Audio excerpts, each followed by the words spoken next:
መጽሐፍ አሁን ላለንበት ከሳይንሱ ጋር ላለው ጉዳይ አብሮ የሚነግረን ነገር አለ ልትለን ዛሬ ተገናኘ ነው። በጣም ውድ ሪሶርስ። አሁን ሰው እንዴት ውሃ ውድ ነው ይላል ሚል ከሆነ ውሃ በጣም ውድ ሪሶርስ ይሆናል። አሁንም እየሆነ ነው።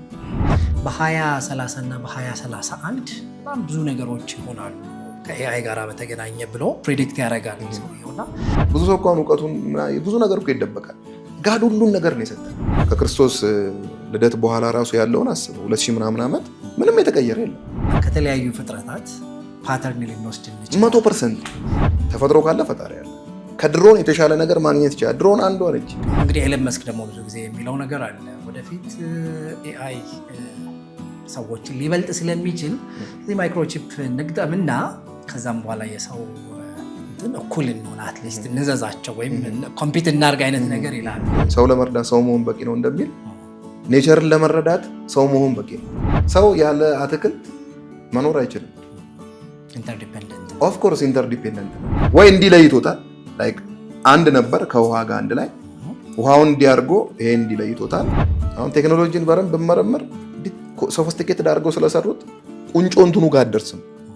ይሄ በጣም ፋንዳሜንታል ነገር ያለ ይኖራል። ኦፍ ኮርስ እውቀት ከየት ይገኛል? ዊዝደም ከየት ይገኛል?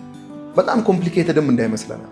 ብርሃን እኮ ራሱ በነገራችን ላይ ሳይንሱን የሚያጠኑ ሰዎች የሚሉት ጨለማ ማለት የብርሃን አለመኖር ነው እንጂ በራሱ ኤግዚስተንስ የለውም። አንደኛው ቅርጽ አልባነት፣ ሁለተኛው ባዶነት፣ ሶስተኛው ደግሞ ጨለማ ወይ ዳርክነስ የሚለው ማለት ነው። እግዚአብሔር ምን ፈጥሯል? ሁለት ነገሮችን ፈጥሯል። አሁን እንዳየነው ምናምን ሰማያትና ምድርን። ስለዚህ ምድር ምንድነች ማለት ነው? ውሃ ነበረች ማለት ነው።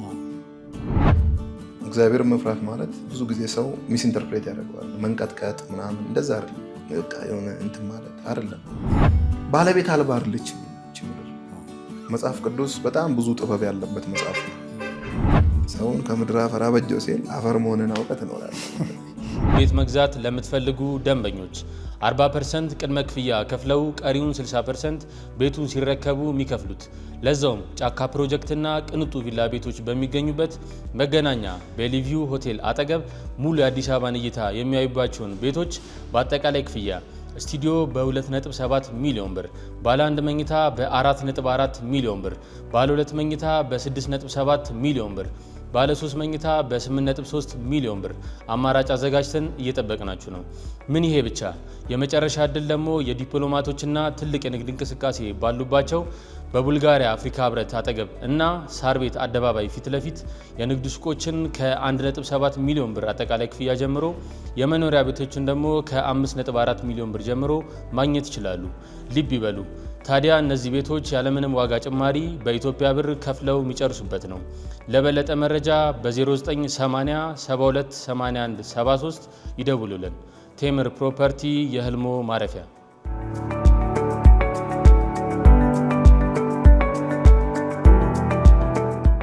ሰላም ሰላም፣ ጤና ይስጥልን የተወደዳችሁ የሌታ ቤተሰቦች እንዴት አላችሁ?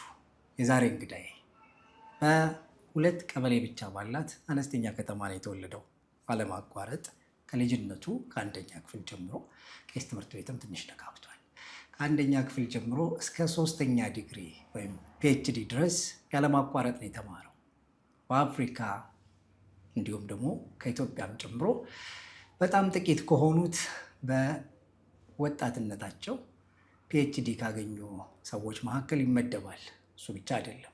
ኮቪድ-19 ሲመጣ አፍሪካ ከመግባቱ በፊት ቻይና ላይ ያለ ትልልቅ የሆኑ ስራዎችን በመስራት ከአፍሪካ ብዙ የማይጠበቅ እንደ ሀገርም ለዓለም አበረከትን ከምንላቸው ነገሮች መካከል አንዱ የሆነ ነገር አበርክቶልናል። እሱ ብቻ አይደለም።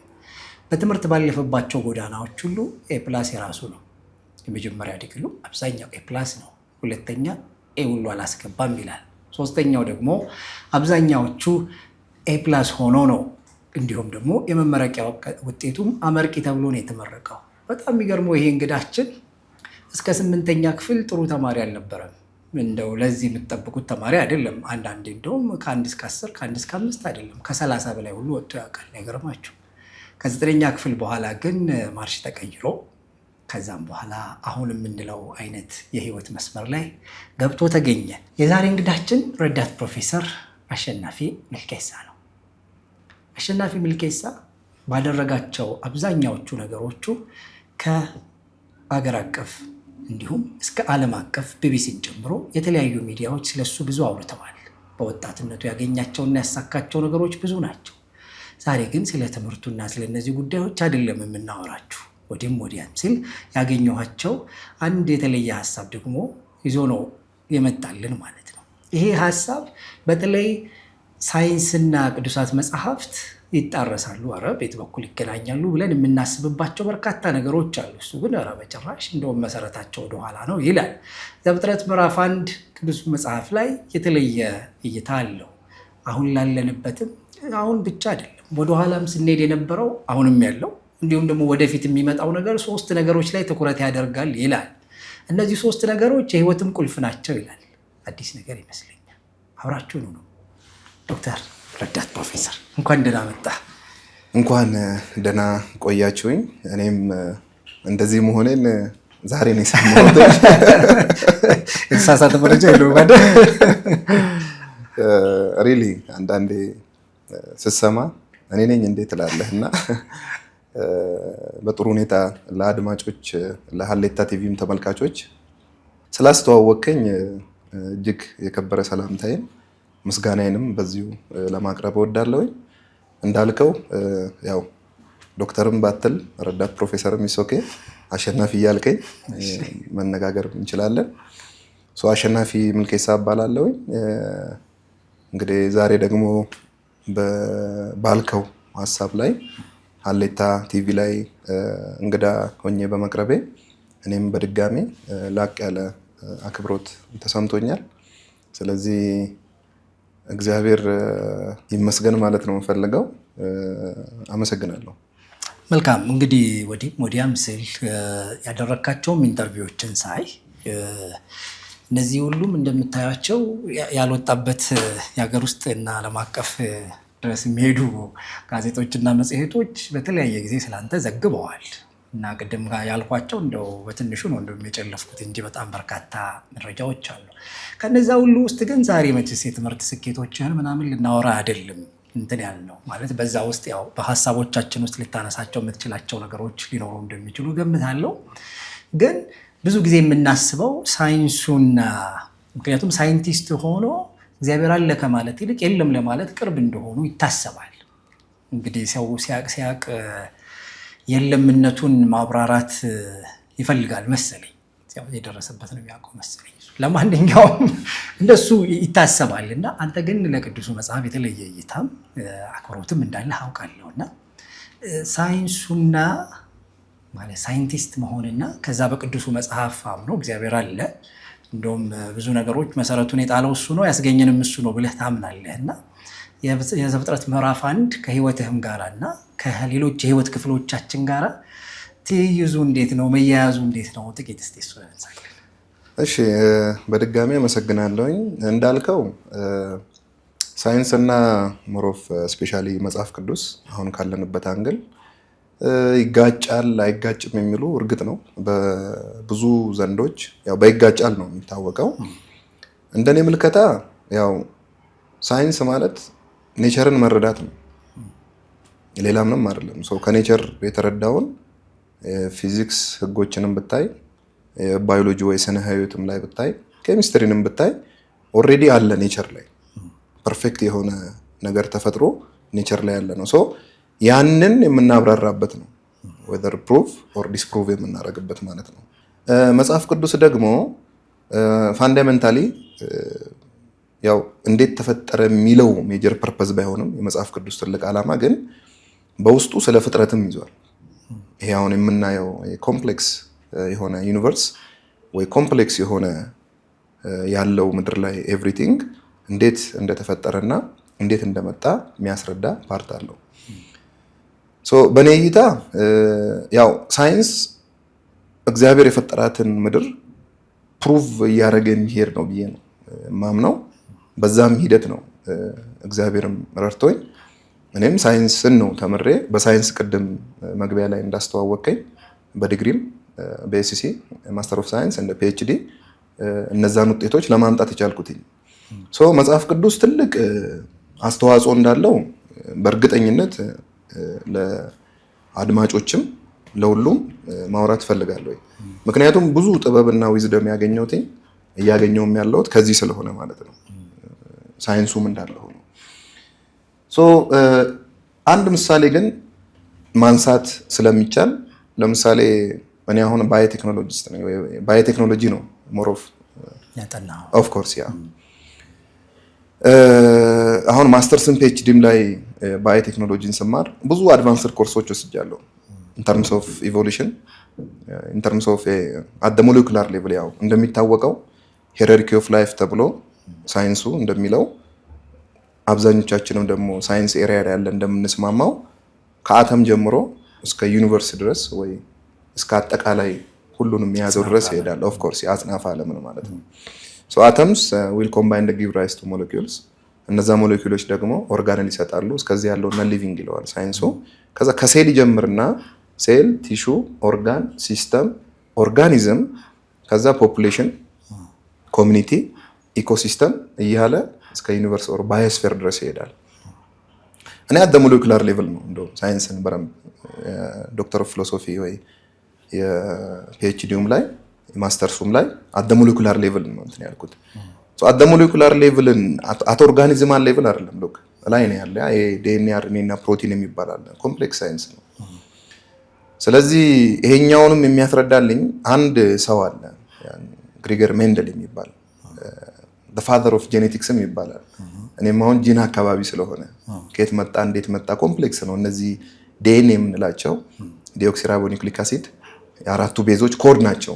ኤቭሪ ሊቪንግ ኦርጋኒዝም አለው ተብሎ እንደሚታመን ልክ አሁን የኮምፒውተር ላይ ከመጣ ሶፍትዌሩን ሞር ኦፍ ባይናሪ ነው አይደል? 0 1 እነሱ ናቸው ኮዲንግ ኦፍ ኮርስ the code of life ደግሞ እነዚህ አራቱ ናቸው። አደናይን፣ ታይሚን፣ ሳይቶሲን እና ጓኒን ማንንም እንደሚያውቀው ማለት ነው።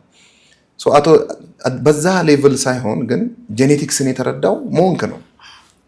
አሁን ሞንክ ሆኖ ሳይንስ ላይ ግን ፋዘር ተብሎ ነው ላይ የተጠቀሰው መኖክስ ሆኖ ኦፍ ኮርስ ዳትስ ኢት እና ይጋጫሉ የሚል እምነት የለኝም፣ ግን ፕሩቭ ያደርገዋል። በጣም ኮምፕሌክስ የሆነውን ምድር ወይ ኔቸር ፕሩቭ የሚያደርግ ነው ብዬ ነው የምረዳው። መልካም እንግዲህ ተመልካቾቻችን ሉል ሲያዩ ኳስ ሲያዩ ዛሬ ስቱዲዮስ ኳስ ሊጫወቱ አስበዋል እንደማይሉን ተስፋ አደርጋለሁኝ እና እነዚህ ሁሉ ነገሮች የመጡት በምክንያት ነው እና ሳይንሱን ከነባራዊው ዓለም ጋራ ያለውን ነገር ከቅዱሳት መጽሐፍት ጋራ እያመሳከረ ይሄ ነው ሊለን ነው ዛሬ የመጣው ረዳት ፕሮፌሰር። እሺ በሉኝ እያለ ነው እሱ እስካሁን አፊ አልቻለም። እንግዲህ በመሀል እንዲህ ወዲህ አብገባ ስል ታገሱኝ እና እነሱን ነገሮች እስቲ ዘፍጥረት ላይ በተለይ ቅዱሳት መጽሐፍት የመጀመሪያ መጽሐፍ ነው። ዘፍጥረት ምዕራፍ 1 ላይ እንግዲህ ከፍጥረት ጋራ በተገናኘ እግዚአብሔር በመጀመሪያ ቀን በሁለተኛ ቀን እያለ የሚናገራቸው ነገሮች አሉ። ስለዚህ እነሱ ነገሮች እውነት ምንድን ናቸው? በዛ ውስጥ ያለው እንደው ለህይወትም ለአኗኗርም ቁልፍ ነገሮች ናቸው ብለን የምንላቸው ነገሮች ምን ድረስ ናቸው የሚለውን እስቲ እሱን እናንሳ። ቅዱሱ መጽሐፍ አሁን ላለንበት ከሳይንሱ ጋር ላለውን ጉዳይ አብሮ የሚነግረን ነገር አለ ልትለን ዛሬ የተገናኘ ነው። ኦኬ እኔም በዚህ አይነት ኢንተርቪው ስቀርብ ያው ለመጀመሪያ ጊዜ ነው።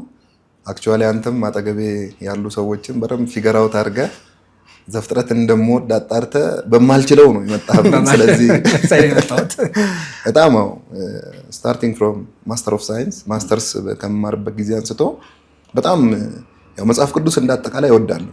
ያሉትን መጽሐፍቶች በአዲስም በብሉይም ያሉትን ማንበብ አዘወትራለሁ በጣም ስለምወድ። ያው ሰው ያለ ምግብ መኖር እንደማይችል እኔም ያለ እግዚአብሔር ቃል እንደዛ እስከሚደርስ ድረስ ቤት እንደዛ ነው የምታወቀው።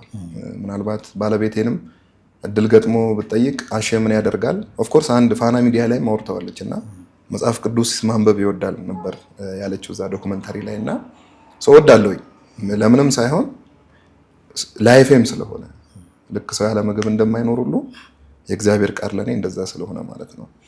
ግን በተለየ ሁኔታ ደግሞ ዘፍጥረት ምዕራፍ 1 እንደሰማኸው ዛሬም እንግዳ አድርገኝ የጋበዝክብኛው ስለሆነ የተለየ ነገር አለ እዛ ላይ እና ዊዝደም አለ፣ ፕሮብሌም ሶልቪንግ ካፓቢሊቲ አለ።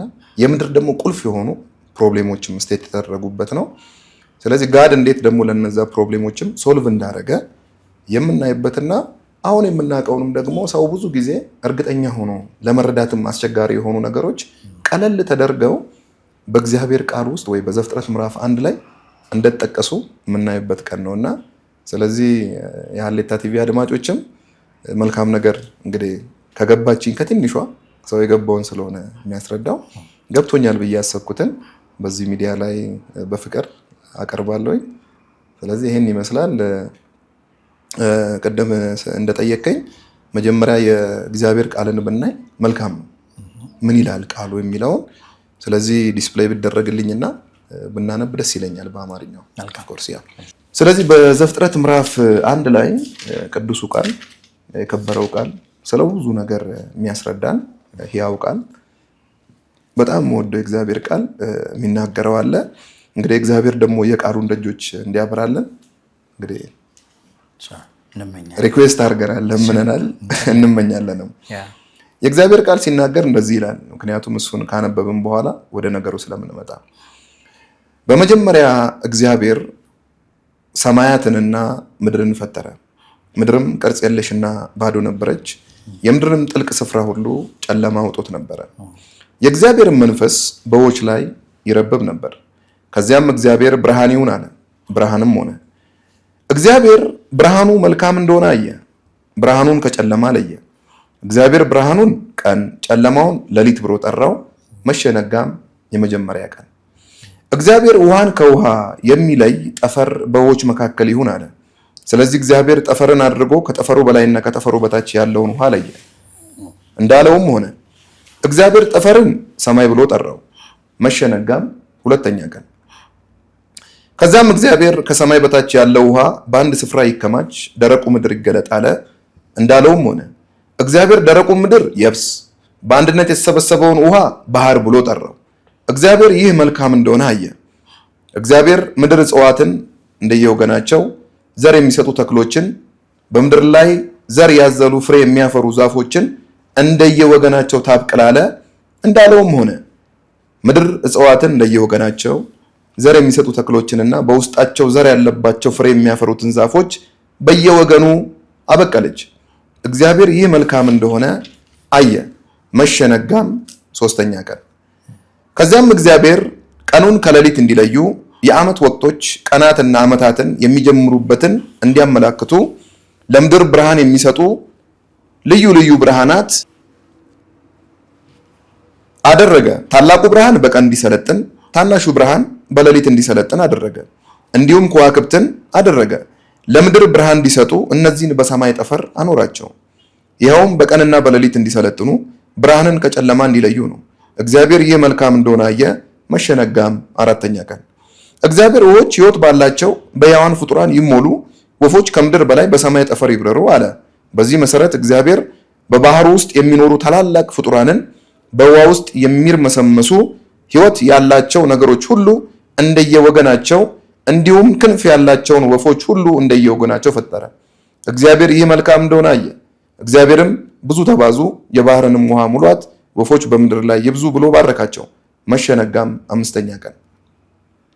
እግዚአብሔር ምድር ሕያዋን ፍጡራንን እንደየወገናቸው፣ ከብቶችን፣ በምድር ላይ የሚሳቡ ፍጡራንን፣ የዱር እንስሳትን እያንዳንዱን እንደ ወገኑ ታስገኝ አለ።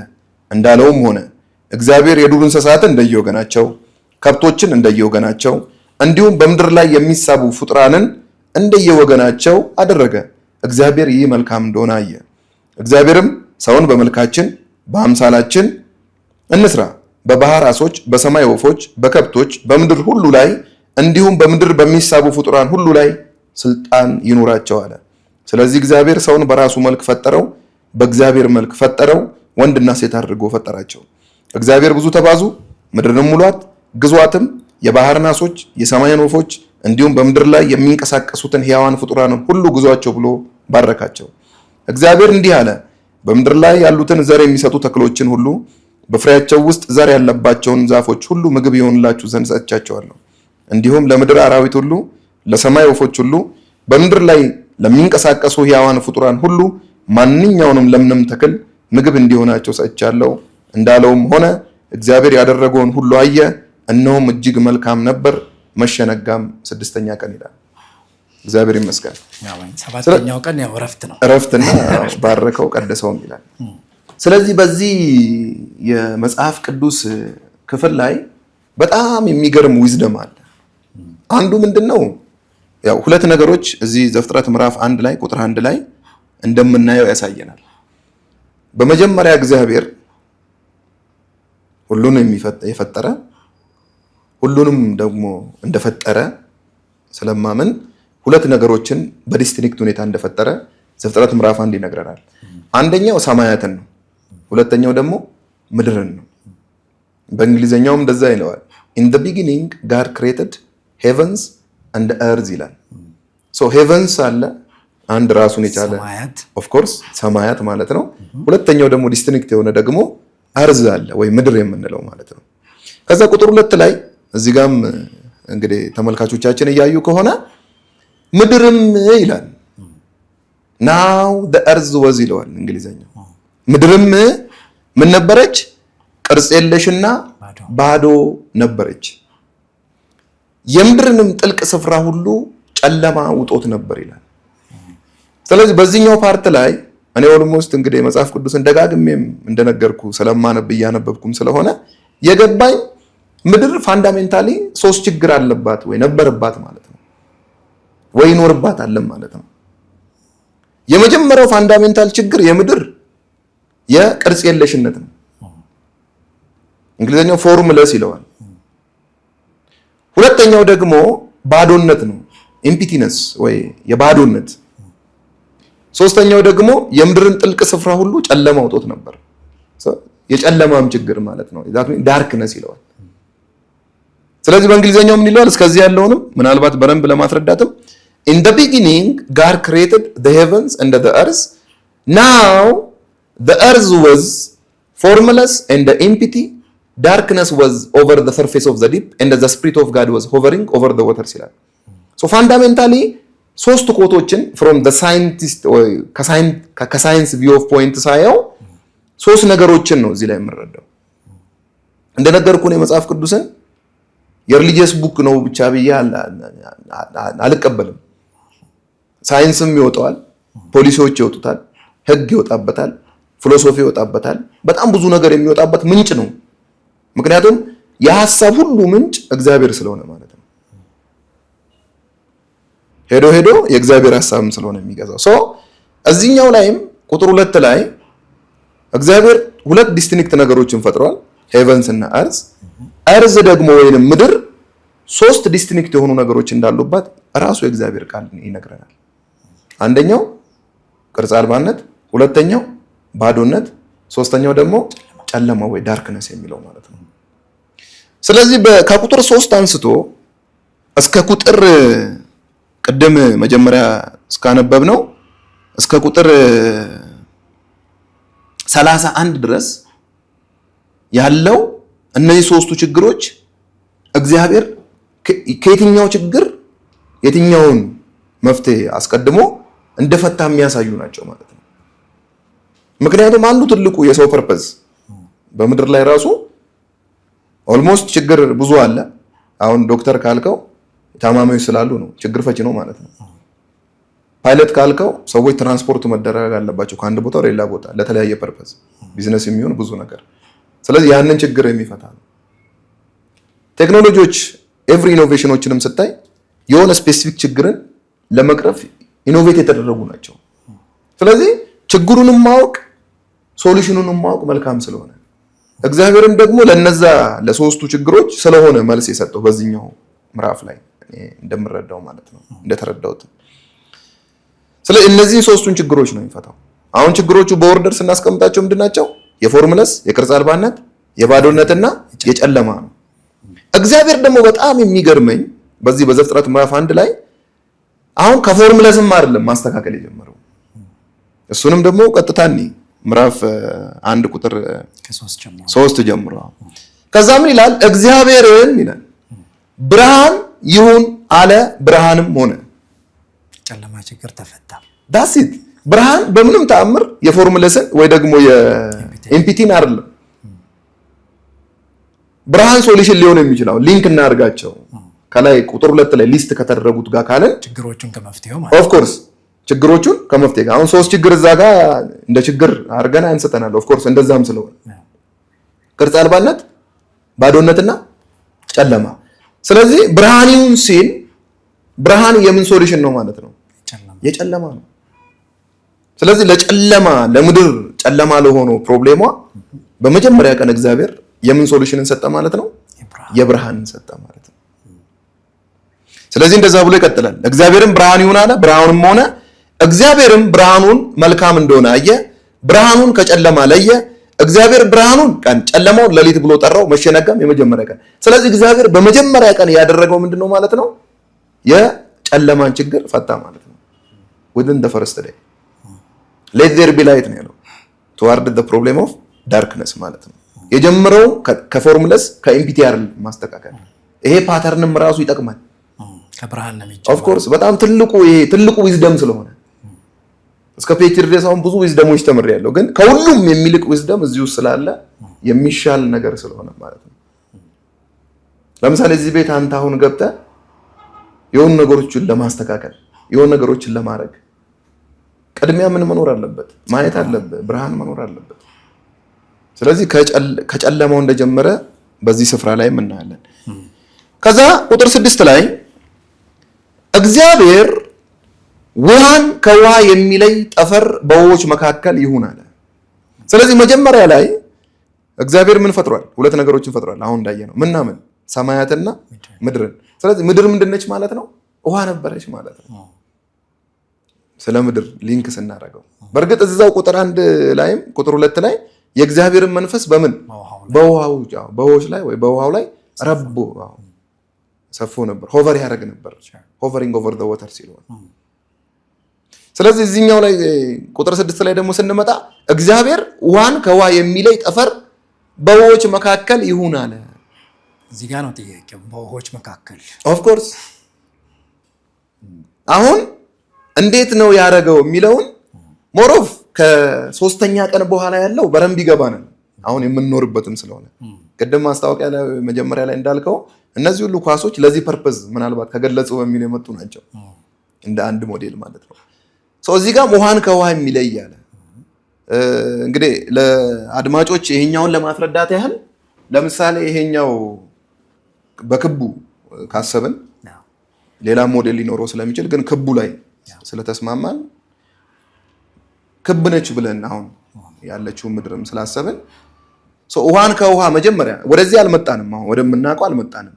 ከዛ በፊት ወዳለው ነው የምናወራውና እግዚአብሔር ውሃን ከውሃ የሚለይ ጠፈር በውኆች መካከል ይሁን አለ ይላል።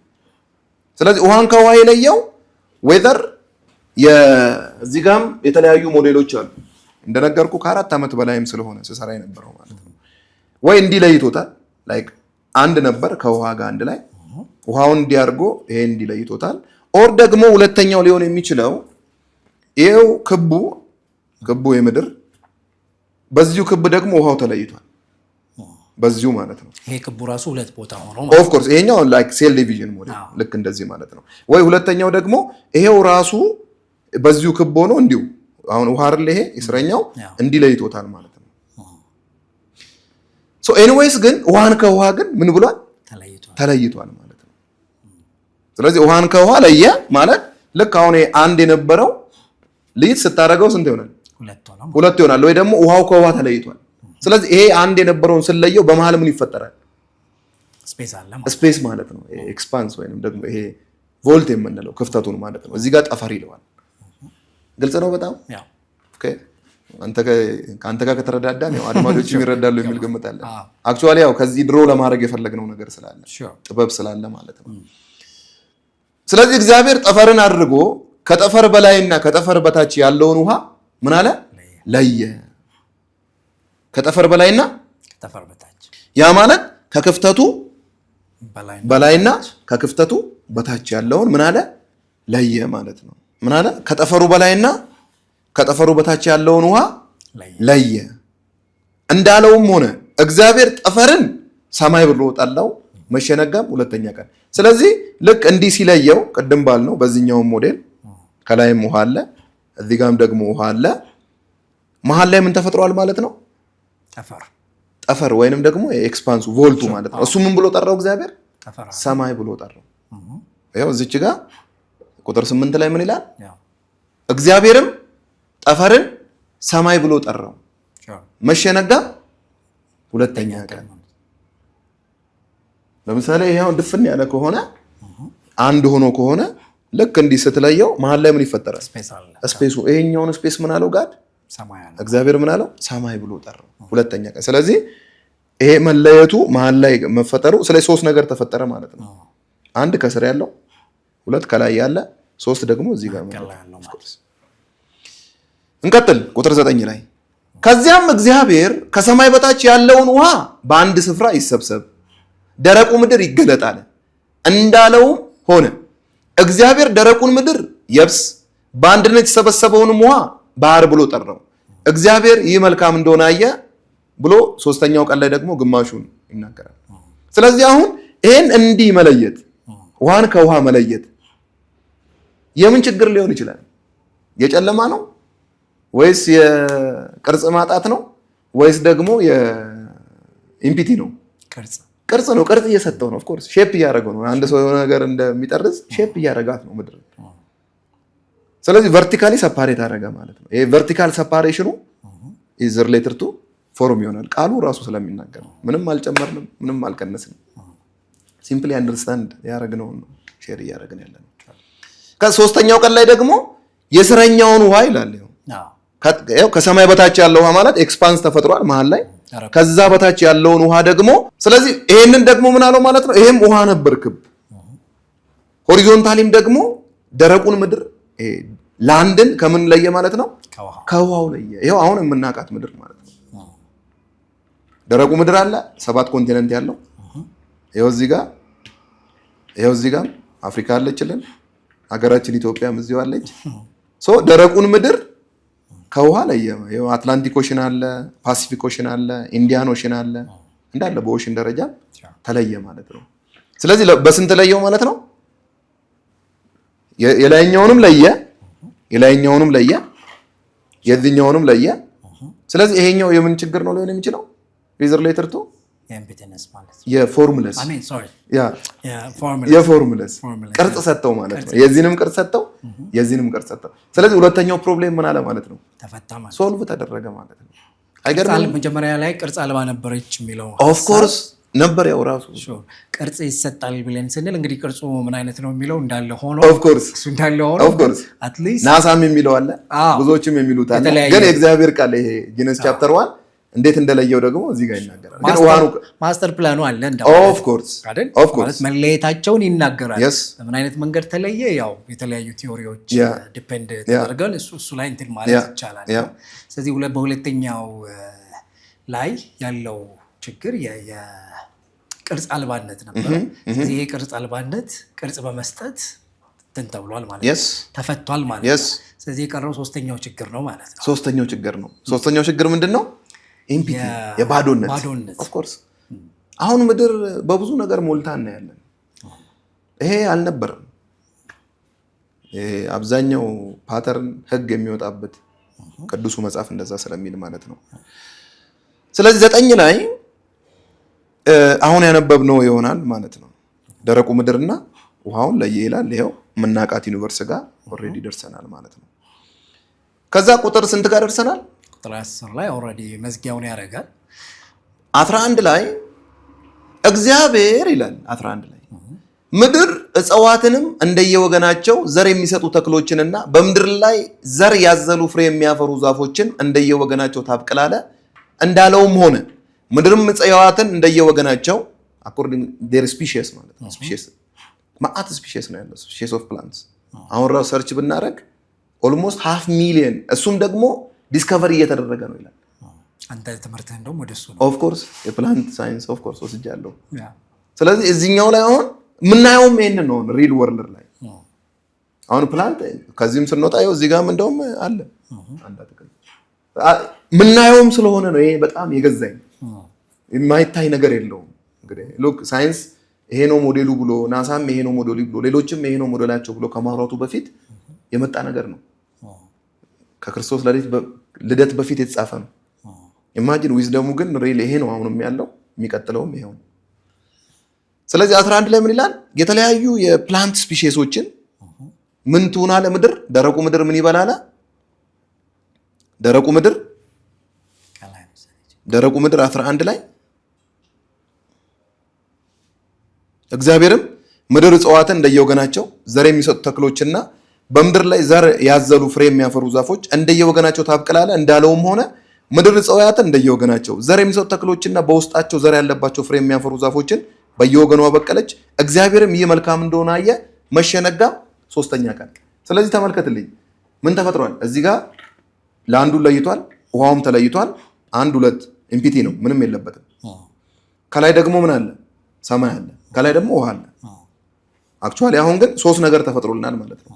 ሶስቱንም ስለሆነ አሁን ሙላቱን የምናየው ይሄ ደረቁ ምድር በምን ይሞላል? መጀመሪያ በፕላንት በአትክልቶች። አሁን የትም ቦታ ብትሄድ አትክልት ያለ አሜሪካ ሚድ፣ ካናዳ ሚድ፣ ኤዥያ ሚድ፣ ቻይና ሚድ፣ ጃፓን ሚድ፣ የትም ኢንተርምስ ኦፍ ኮንቲኔንትም ኢንተርምስ ኦፍ ኢች ካንትሪ እያንዳንዱን ሀገርም ሊስት ብታረግ እያንዳንዱ ሀገር ላይ ስፔሺስ ናቸው ወይ ደግሞ የፕላንቱ ስፔሺስ ሊለያይ ይችላል እንጂ የትኛውም ሀገር ፕላንት አለ።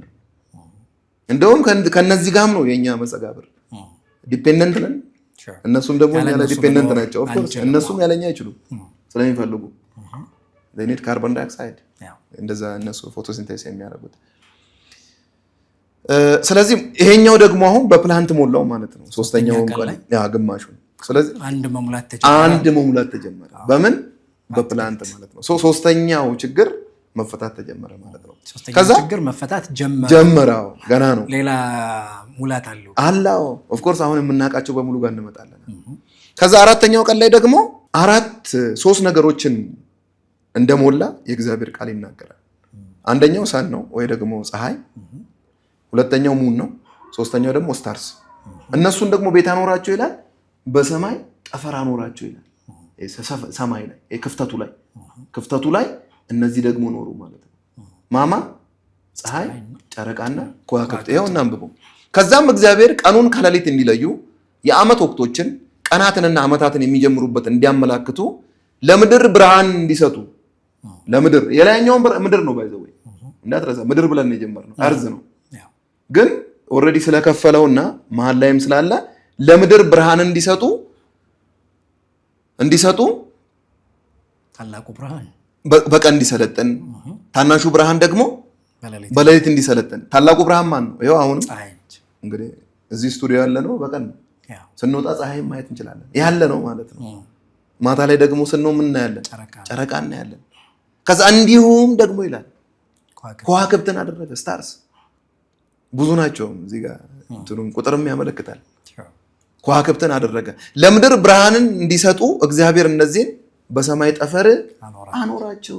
ምን ብርሃን? ቅድም መካከለኛ ቦታ ያልነው ዳስት ኤክስፓንሱ ሰማይ ያልነው ስካይ የሚለው ማለት ነው። ስካይ ላይ አኖራቸው። እዚህ ጋር ምናልባት ስካይ እና ሄቨንስ በአማርኛ ሁለቱም ሰማይ ነው የሚለው። ስካይ ስንልና ሄቨንስ ስንል የተለያየ ነው። ይሄ የምናየው ነገር ሰማይ ምናምን በአማርኛው እንግዲህ እሱ ነው ያለው። ግን ሰማያትን ደግሞ ይላል። ሰማያትን አትሊስት እስከ 3 እንዳለ እስከ 7 ድረስ እስከ 10 የተለያየ እንትኖች አሉ። አትሊስት ሚኒመሙ 3 እንደሆነ እናውቃለን ሚኒመሙ። ከዛ በኋላ ግን የተለያዩ ዲፍረንሶች አሉ። ስለዚህ ሰማያት ብለን ስንል ወደ ላይ ወደ መንፈሳዊ ጉዳይ ነው የሚመስለው። ይሄኛው ሰማይ የምንለው ግን እነዚህ ጠፈር ምናምን የምናይበት እሱ ማለታችን ምናልባት ለመለየት ስካይ የሚለውን እንግሊዝኛው ስካይ እና ሄቨን ይለዋል። በጣም ትክክል። ስለዚህ ለምድር ብርሃን እንዲሰጡ እግዚአብሔር እነዚህን በሰማይ ጠፈር አኖራቸው። ይኸውም በቀንና በሌሊት እንዲሰለጥኑ ብርሃን ከጨለማ እንዲለዩ ነው። እግዚአብሔርም ይህ መልካም እንደሆነ የመሸነጋ 4ኛ ቀን። ስለዚህ 4ኛ ቀንም አሁን ባዶ ነበረ። በምን ሞላው ማለት ነው? ይሄ የህዋው ሰማይ ባዶ ነበር፣ እሱ ተሞላ። በምን? በፀሐይ፣ ጨረቃና ከዋክብት። በእነዚህ ነው የተሞላው። ከዛን ቀጥል ቁጥር 20 ላይ ወደ 5ኛ ቀን እየሄድን ነው። ኦፍ ኮርስ 5ኛ ቀን እግዚአብሔር ውሆች ህይወት ባላቸው። አሁን ደግሞ ውሃው ባዶ ነበር። በሙሉ ይሄ ውሃ ወተር ቦዲ በሙሉ ባዶ ነበር። ወተር ቦዲውን ደግሞ በምን ይሞላዋል? በተለያዩ እዛ ውስጥ ባሉ ፍጥረታት። ይኸውልህ እግዚአብሔርም ውሆች ህይወት ባላቸው በሕያዋን ፍጥረታት ይሞሉ፣ ወፎች ከምድር በላይ በሰማይ ጠፈር ይብረሩ አለ። በዚህ መሰረት እግዚአብሔር በባህር ውስጥ የሚኖሩ ታላላቅ ፍጥረታትን፣ በውሃ ውስጥ የሚርመሰመሱ ሕይወት ያላቸው ነገሮች ሁሉ እንደየወገናቸው እንዲሁም ክንፍ ያላቸው ወፎች ሁሉ እንደየወገናቸው ፈጠረ። እግዚአብሔርም ይህ መልካም እንደሆነ አየ። እግዚአብሔርም ብዙ ተባዙ፣ የምድርንም ውሃ ሙሏት፣ ወፎች በምድር ላይ ይብዙ ብሎ ባረካቸው። መሸነጋም 5ኛ ቀን ይላል። ስለዚህ 5ኛ ቀን ላይ ደግሞ የወተር በዲ የውሃውና በርድስ ደግሞ ከዛ ከጠፈሩ ከሰማይ ከተሞላበት በታች ሆኖ እንዲበሩ በተለያዩ አዕዋፋት ዝርያዎች እንደሞላ የእግዚአብሔር ቃል ይናገራል። ይሄም ሙሊት ነው፣ ባዶ ነበረ እየተሞላ ነው። ከዛ 24 ላይ 6ኛው ቀን ላይ ደግሞ ስንመጣ እግዚአብሔር ምድር ሕያዋን ፍጥረታትን እንደየወገናቸው ከብቶችን ላይቭ ስቶክ ማለት ነው የምናያቸው በሙሉ በምድር ላይ የሚሳቡ ፍጥረታትንና የዱር እንስሳትን እያንዳንዱን እንደ ወገኑ ታስገኛለ እንዳለውም ሆነ። እግዚአብሔር የዱር እንስሳትን እንደየወገናቸው ከብቶችን እንደየወገናቸው እንዲሁም በምድር ላይ የሚሳቡ ፍጥረታትን እንደየወገናቸው አደረገ። እግዚአብሔርም ይህ መልካም እንደሆነ አየ። ስለዚህ ድጋሜ በፕላንት የተሞላው ምድር አሁንም በምን ተሞላ ማለት ነው? በእንስሳት። አሁን ይሄን ነው የምናየው። አሁን የተለያየ ዙ ራሱ አዲስ አበባ ውስጥ ያሉ ከአዲስ አበባ ውጭም የተለያየ ፓርኮችን ሄደ ብታይ ዲፍረንት ላይፍ ስቶክ አለ። አብረውን የሚኖሩም አሉ፣ የቤት እንስሳ የምንላቸው የዱር እንስሳትም አሉ። ስለዚህ በእንስሳት ሞላ። ከነዚህ ውጭም አታይም። ባይ ዘ ወይ ለሪያሊቲ ራሱ ከነዚህ ውጭ እኔ እስካሁንም አላየሁኝም። እስካሁን በዝግመተ ለውጥ የተፈጠረ የለም።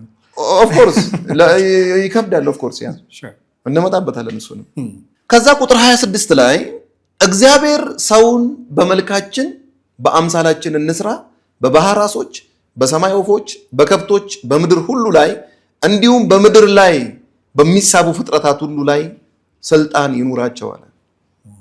ከዛ ግማሹን ደግሞ ማን ፈጠረበት ማለት ነው? እግዚአብሔር ሰውን። ሌላውን አልፈጠረም። ከዋክብት በሱ አምሳል አልተፈጠረም። ጨረቃ በሱ አምሳል አልተፈጠረችም። ሌሎች ፍጥረታት በሙሉ እስካሁን መተናል። ሶስቱንም ችግር ለመፍታት የተደረጉ ፍጡራን በሙሉ በሱ አምሳል አልተፈጠሩም።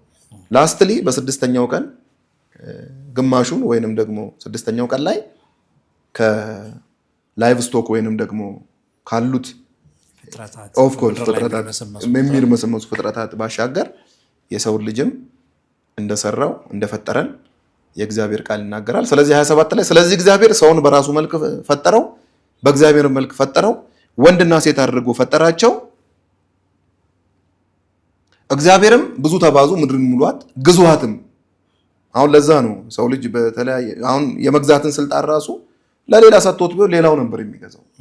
ምክንያቱም ኤቭሪቲንግ በሱ ኮንትሮል ስር ስላለ የሁሉ ነገር ምንጭም ይሄው አምላክ ስለሆነ ይሄው ፈጣሪ ስለሆነ ማለት ነው። ስለዚህ ግዙሃትም የባህር ዓሦች፣ የሰማይን ወፎች እንዲሁም በምድር ላይ የሚንቀሳቀሱትን ሕያዋን ፍጡራን ሁሉ ግዟቸው ብሎ ባረካቸው። እግዚአብሔርም እንዲህ አለ፣ በምድር ላይ ያሉትን ዘር የሚሰጡ ተክሎችን ሁሉ በፍሬያቸው ውስጥ ዘር ያለባቸውን ዛፎች ሁሉ ምግብ ይሆንላችሁ ዘንድ ሰጥቻቸዋለሁ። እንዲሁም ለምድር አራዊት ሁሉ፣ ለሰማይ ወፎች ሁሉ፣ በምድር ላይ ለሚንቀሳቀሱ ሕያዋን ፍጥረታት ሁሉ ለማንኛውም ለምለም ተክል ምግብ እንዲሆናቸው ሰጥቻለሁ እንዳለውም ሆነ። እግዚአብሔርም ያደረገውን ሁሉ አየ፣ እነሆ እጅግ መልካም ነበር። መሸነጋም 6ኛ ቀን ይላል። ስለ ምግብ ነው ከዛ በኋላ የሚያወራው። ስለዚህ ይሄ እግዚአብሔር ቃል ፋንዳመንታሊ ስናየው እግዚአብሔር በመጀመሪያ 2 ነገሮች እንደፈጠረ ሰማያትና ምድርን፣ ምድርም ደግሞ ፋንዳሜንታሊ አሁን ባየ ነው ኮርሌት ስናደርገውም ራሽናሊም ኢት ሜክ ሳውንድ 3 ነገሮች እንደነበረባት የፎርሙለስ ወይ ቅርጽ አልባነት፣ የባዶነትና የጨለማ ችግር እንደነበር እግዚአብሔር ደግሞ በእነዚህ በ6ቱ ቀኖች ውስጥ 1ኛ ቀን፣ 2ኛ ቀን፣ 3ኛ ቀን፣ 4ኛ ቀን፣ 5ኛ ቀን፣ 6ኛ ቀን ተብሎ በተጠቀሰው በዚህ ቀኖች ውስጥ እግዚአብሔር ለነዚህ ለ3ቱ ፋንዳሜንታል ወይ ደግሞ ይሄ ቤዚክ የሆኑ ለምድር ችግሮች መፍትሄ እንደሰጠ የመፍትሄ አምላክም ስለሆነ በዚህ ላይ እናያለን። የጀመረው መፍትሄ ሲሰጥ የጀመረው ከጨለማው ብርሃን ይሁን እንዳለ በመጀመሪያ ቀን ስለ ብርሃን ብቻ እንደሆነ፣ 2ኛ ቀን ላይ ደግሞ የቨርቲካል ፎርሙን ውሃን ከውሃ እንደለየ እና የፎርም እንደሆነ እሱ ላይ ቅርጽ ማስያዝ እንደሆነ 2ኛው ቀን ላይ እናያለን። 3ኛው ቀን ላይ ደግሞ ሀፉን ወይንም ደግሞ ግማሹን ሆሪዞንታል ፎርም አሁን የምናውቃትን ምድር ውሃ ብቻ ነበረች፣ ደረቁ ምድር እንዲገለጥ ውሃው ደግሞ በአንድ ስፍራ ተሰብስቦ ወተር በዲም እንዲኖር እንዳደረገ ይሄ አሁን የምናየው ልዑል ስለሆነ ይህም ኮንፊርም ያደርግልናል። ዳስ ሪል ሌላ አንታርክቲካ እንደውም እኮ እስካሁን ድረስ ሰው የሚኖርበትን ቦታ አይደለም። ኦፍኮርስ አብዛኛው ፐርሰንት ውሃ ስለሆነ ማለት ነው። ኦፍኮርስ የዓለማችንም ትልቁ ስጋት እንግዲህ ትልልቅ በረዶዎች እየቀለጡ ነው። ስለዚህ ወደ በውሃ ልንጥለቀለቅ እንችላለን። እንግዲህ የምድር አብዛኛው ፐርሰንት ውሃ ስለሆነ ቃሉ እንደዛ ይላል። ቅድም ስናነሳ ነበር መጀመሪያ ውሃው ነው የነበረው። ከዛ ከውሃው ውስጥ ነው ምድር የወጣችው። እንደሱ ነው አይደል? ይገለጥ ስላለ ከዛ ውስጥ ነው የወጣችው። ስለዚህ አሁን እሱን ሁሉ ነገር ስንመለከት ሳይንሱ ከሳይንስ መነጽር ወደ ቅዱሱ መጽሐፍ እያነበብን ነው ያለን። ስለዚህ ውሃው እና ምድር እዛ ሆናለች። እንግዲህ የውሃ ጉዳይ የብዙ ጉዳይ በኋላ ላይ እንመጣበታለን። የውሃ ጉዳይ የውሃ ፖለቲካም አለ፣ የውሃ ኢኮኖሚም አለ፣ ብዙ ነው ውሃ እና እሱን ልንል እንችላለን። ስለዚህ ምድር ባዶነቷ አንዱ የተሞላው ደግሞ በተለያዩ እንስሳት፣ እጽዋት ምናምን እያልን ደግሞ ህያዋን ፍጥረታት ነው እያልን ያለ ነው። እንቀጥል። ስለዚህ የሶስተኛ ቀን ላይ እንዳልነው እንደዚህ ለየ። ከዛ ደረቁ ምድር መጀመሪያም ፓተርኑ ራሱ ትክክል ነው። መቀዳት ያለበት ስለሆነ ማለት ነው። ከአትክልት ነው የተጀመረው። እሱም ሌላ ሚኒንግ አለው። ሌላ ቀን ምናልባት በሰፊው ልናወራ እንችላለን። ግን አሁን የመጣንበትን ፐርፐዝ ከነዚህ ከሶስቱ ፕሮብሌሞች ሶሉሽን በስድስቱ ቀን ደግሞ ተሰጥቷቸው የነዚህ ኢምፕሊኬሽን ከምን አንግል እንደሆነም ሞሮፍ ያም ስለሆነ ሰፊ ነው እንደምታውቀው። አሁን ኢች ዲቴል ከገባን አሁን ታይም ሊሚት ያደርገናል እንጂ አንድ ቀን ብቻ ወይ ደግሞ ኦፍ ኮርስ እግዚአብሔር ሰማያትና ምድርን ፈጠረ የሚለው ራሱ ሙሉ ቀን የሚያስወራ ቶፒክ ነው። ሂውጅ ነው በጣም ኦፍ ኮርስ። በመጀመሪያ ቀን እግዚአብሔር ብርሃን ይሆናል የሚለው ራሱ በጣም ሂውጅ ቶፒክ ነው። ብርሃን እኮ ራሱ በነገራችን ላይ ሳይንሱን የሚያጠኑ ሰዎች የሚሉት ጨለማ ማለት የብርሃን አለመኖር ነው እንጂ በራሱ ኤግዚስተንስ የለው ማለት ጨለማ ብርሃን ኤግዚስተንስ አለው፣ የራሱ የሆነ ማንነት ወይም ደግሞ ሊያደርግ የሚችለው ነገር አለ። ጨለማ የምንለው ነገር ግን የራሱ ኤግዚስተንስ የለውም። ብርሃን አለመኖር ነው ጨለማ የሚያደርገው ተብሎ ይነሳል። ስለዚህ እነዚህ ነገሮች በጣም በዲቴል ቢነሱ ራሳቸውን የቻሉ ብዙ ነገሮች ይነሳል ማለት ነው። በጣም ዲቴል ነው ቱ ዘ ስፔሲፊክ ሄደን ሞሮፍ አሁን ለአድማጮቻችን ሞሮፍ ያው የምናውቀውን ለማሳወቅም ስለሆነ ፐርፐዙ ትልቁ ነገር ምንድን ነው? የት ነው የምኖረው? እንዴት ነው የምኖረው? ሮሌ ምንድን ነው? ፐርፐዜ ምንድን ነው? እሺ ይሄን በማወቄ ምን እጠቀማለሁ የሚሉትን ነገሮችም ኢምፕሊኬሽኑን የሚያሳይም ስለሆነ ማለት ነው። እና በሶስተኛው ቀን እግዚአብሔር ይሄ እንዳደረገ ያው የሚታይ ነገር ነው። ከዛ መሙላት ተጀመረ ከደረቁ ምድር በአትክልት። አራተኛ ቀን ላይ ደግሞ ሲከፍለው መሀል ላይ ኤክስፓንስ ስለተፈጠረ ሰንሙን እና ስታርስ ወይንም ደግሞ የፀሐይ ጨረቃና ከዋክብትን ከነዚህ ውጭ አይታይም። ከዛ አምስተኛ ቀን ላይ ደግሞ የወተር በዲ ውሃ ውስጥ ያሉትንና የሚበሩ አካላትን እነሱን ደግሞ እንደሰራ ይሄም ነው ያለው አሁን። ከዛ ስድስተኛ ቀን ላይ ደግሞ ወደ ደረቁ ምድር ይመጣና እኛም ደረቅ ምድር ላይ ነው። ውሃ ውስጥ ሰው አይኖርም። የሚኖሩት ራሱ በተባሉበት ቦታ ነው። ባይዘው ነዋሪነታቸው ራሱ ሀቢታት የሚያደርጉት እንትናቸው በተባለበት ስፔሲፊክ ፖይንት ላይ ነው በተፈጠሩበት ቦታ። ኦፍ ኮርስ መሪው ትክክል ስለሆነ አሳ ምድር ላይ ኖሮ አያውቅም። ኔቨር አት ኦል አይቻልም። ስለዚህ በዛው መሰረት ስድስተኛ ቀን ላይም እኛም አንዱ የመሙያ ምድርን መሙያ አንዱ ዘይቤ ከዛ ምድርንም ደግሞ ሩል ኦቨር እንድናረግ ገቨርን እንድናረግ እንደሆነ የእግዚአብሔር ቃል በዚህ ስፍራ ላይ ይናገራል። ስለዚህ ይሄን ካለን ከቅዱሱ መጽሐፍ ምንድን ነው አሁን ለእኛ ለሰው ልጆች ደግሞ የሚጠቅም ኮንቴክስቹዋላይዝ አድርገን ከስተማይዝ አድርገን በእኛ ሁኔታ ማውጣት የምንችለው ነገር? አንደኛ ችግርን መለየት ፋንዳሜንታል ነው ኦልዌይስ ማለት ነው። በሰው ልጅ ህይወት ላይ አንዱ ትልቁ ነገር የትም የሚኖር የት አሁን እንዳጠቃላይ ስላነሳ ነው ማለት ነው። እና ትልቁ ፋንዳሜንታል ነገር ችግርን መለየት ነው። ቢኮዝ ይባላል አሁን በኖርማል ወይ በአነጋገር ራሱ ችግርን መለየት 50% ሶሉሽን ነው፣ 50% መፍትሄ እንደማግኘት ይቆጠራል ይባላል። ስለዚህ ችግሩ ምንድን ነው? የምድር ችግር እነዚህ ሶስት ናቸው። እነዚህን ሶስቱን ፕሮብሌሞች የምድርን የሰማያትን አይደለም ሄቨንስ ጋር አልገባንም። እሱም ሌላ ቶፒክ ነው፣ በጣም ዲቴይልድ ነው። ስለ እርዝ ብቻ ነው አሁን እያወራ ያለነው፣ ስላለንባት ብቻ ሳይሆን ያኛው በዚህኛው ኮንቴክስት ምድር ነው። አክቹዋሊ ሶስት ቦታ የተከፈለው ማለት ነው። ሶስት ቦታ የተከፈለው ማለት የላይኛው ውሃ አለ፣ በመካከል ያለው ፀሐይ ጨረቃና ከዋክብት ያሉበት አለ። ከዛ አሁን ደግሞ እኛ የረገጥነው እኛ ደግሞ ከዚህ መሀል እንግዲህ የኛ ስቱዲዮ ብንፈልጋት ትታያለች ብለህ ነው። ቢጫ ያለበት የኛ ስቱዲዮ። ስለዚህ ምን ያህል እግዚአብሔርም ትልቅ እንደሆነ የምታይበት ነው። የእውነት አይወንደር እኔ ሳይንስ ራሱ በኤስሲም ማስተርስም ፒኤችዲም ስማር በጣም እየገረመኝ ነው የማረው። ኤቭሪ ሲስተም ፐርፌክት ነው።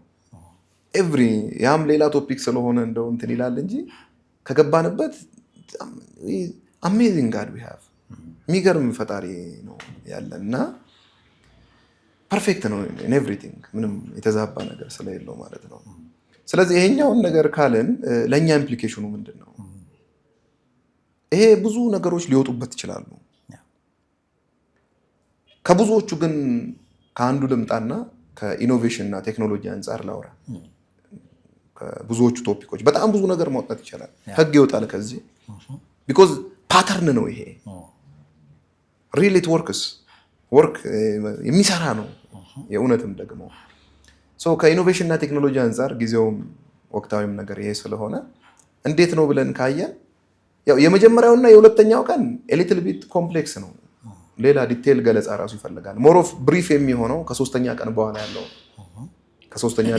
ያለው ኢን ሴንስ ወደምናውቃትም ስለይመጣልን ወደምናውቃት ሆሪዞንታል ሰፓሬት ሲያደርግ ያው የምናውቀው ተከፍሎልናል። ከዛ እዛ ውስጥ የተሞሉትን ማለት ነው። አብዛኛው ኢኖቬሽን የመጣውን ብዬ ሳነብም ሳይም እነሱም ደግሞ ለምሳሌ አሁን እነዛ ሁለት ወንድማማቾች ትልቁ ኢኖቬሽን የዛኔ 19ኛው ክፍለ ዘመን ላይ ሲያገኙ የኤርፕሌን ወይንም ደግሞ ኦፍ ኮርስ የሱ ኢኖቬሽን ኦሊቨር ራይት እና ዊልበር ራይት ኦፍ ኮርስ ሁለት ወንድማማቾች አንዱ ትልቁ ኢንስፓየር የሆኑበት እንዴት ነው ወፍ የሚበረው ከሚል ነው። ስለዚህ ወፍ የሚበርበትን ፓተርን ነበር ማለት ነው ያጠኑት። ያ ማለት 5ኛ ቀን ላይ የተሞላው አንድ ፍጡር ማለት ከሙሌት ነው ያገኘው። ኦፍ ኮርስ እውቀቱም የሞላቸው ከተሞላው። ስለዚህ እንዴት ነው የሚበረው? ቢኮዝ ይሄ ኔቸር የተፈጠረው በእግዚአብሔር ስለሆነ ኤቭሪ ዲቴል እግዚአብሔር ያውቃል። እኔ እንኳን ስለሰራሁት ነገር አውቃለሁ። እዛ ውስጥ መብረር የሚቻለው ያን የተፈጥሮ ህግ ሲያከብር ነው። እንደዛም እኮ ይባላል። አሁን ከተፈጥሮ ህግ ጋር ማንም ማጋየት አይችልም። ከተጋጨ ብዙ ነገሮች እንትን ይላል። አሁን የካርበን ዳይኦክሳይድ ኢኔል ላርግ ማለት አልችልም። ኦክሲጅን እንድቀበል ተደርጌ ነው የተፈጠርኩት። ፕላንትም ደግሞ ካርበን ዳይኦክሳይድ ወስዶ ፎቶሲንቴሲስ የሚባለውን ብዙ የሶፊስቲኬትድ የሆኑ ፕሮሰሶች እንዳካሄድ የተፈጠረው ከዛ አንግል ነው። ካዛባው የሆነ ነገር ይዛነፋል። ስለዚህ እዚህ ጋር ወፎች የሚበሩበትን ፓተርን ካወክ ነው አውሮፕላንም በለው እንዚዛ የሚበርበትን ፓተርን ካወክ ነው ድሮንም በለው ወሌሎችም ነምበር ኦፍ ስፒሺስ ኦፍ ፕላንትስ ኤንድ አኒማልስ ኤንድ በርድስ አር ዴር ብዙ አይነት ስላለ ማለት ነው። ሚሚክ ማድረግ የምትችለው ያን መጀመሪያ እንዴት ኦፕሬት እንደሚያደርግ ስትረዳ ተፈጥሮን መረዳት። ኦፍ ኮርስ እነሱም እንደዛው ብለዋል እኮ ኢንስፓየር ከሆናችሁ ሲባል እንዴት ነው የሚበለው ወፍ ከሚል ተነስተን ነው። አሁን ላይ እንግዲህ ያስቡ ኤርፖርት ወይ ኤርፕሌን ኢንዱስትሪ ምን ያህል ለሀገር ኢኮኖሚ ራሱ እንደሚያመጣ ሲንግል ኢንስፓይሬሽን የዛን የተፈጠረች ማለት ነው። ስለዚህ የአሁኑ ወጣትም ይሄ ፓተርን እንዲገባው ነው አትሊስት በናውሌጅ ደረጃ እንኳን ኢንስፓየር እንዲሆኑ ነው የምፈልገው። አንዱ ፐርፐዙ ይሄ ስለሆነ ማለት ነው። ሌሎች ኢኖቬሽኖችንም ብታይ ነምበር ኦፍ ኢኖቬሽንስ አለ እንመጣለን ወደ ኤአይ እና ሮቦቲክስ።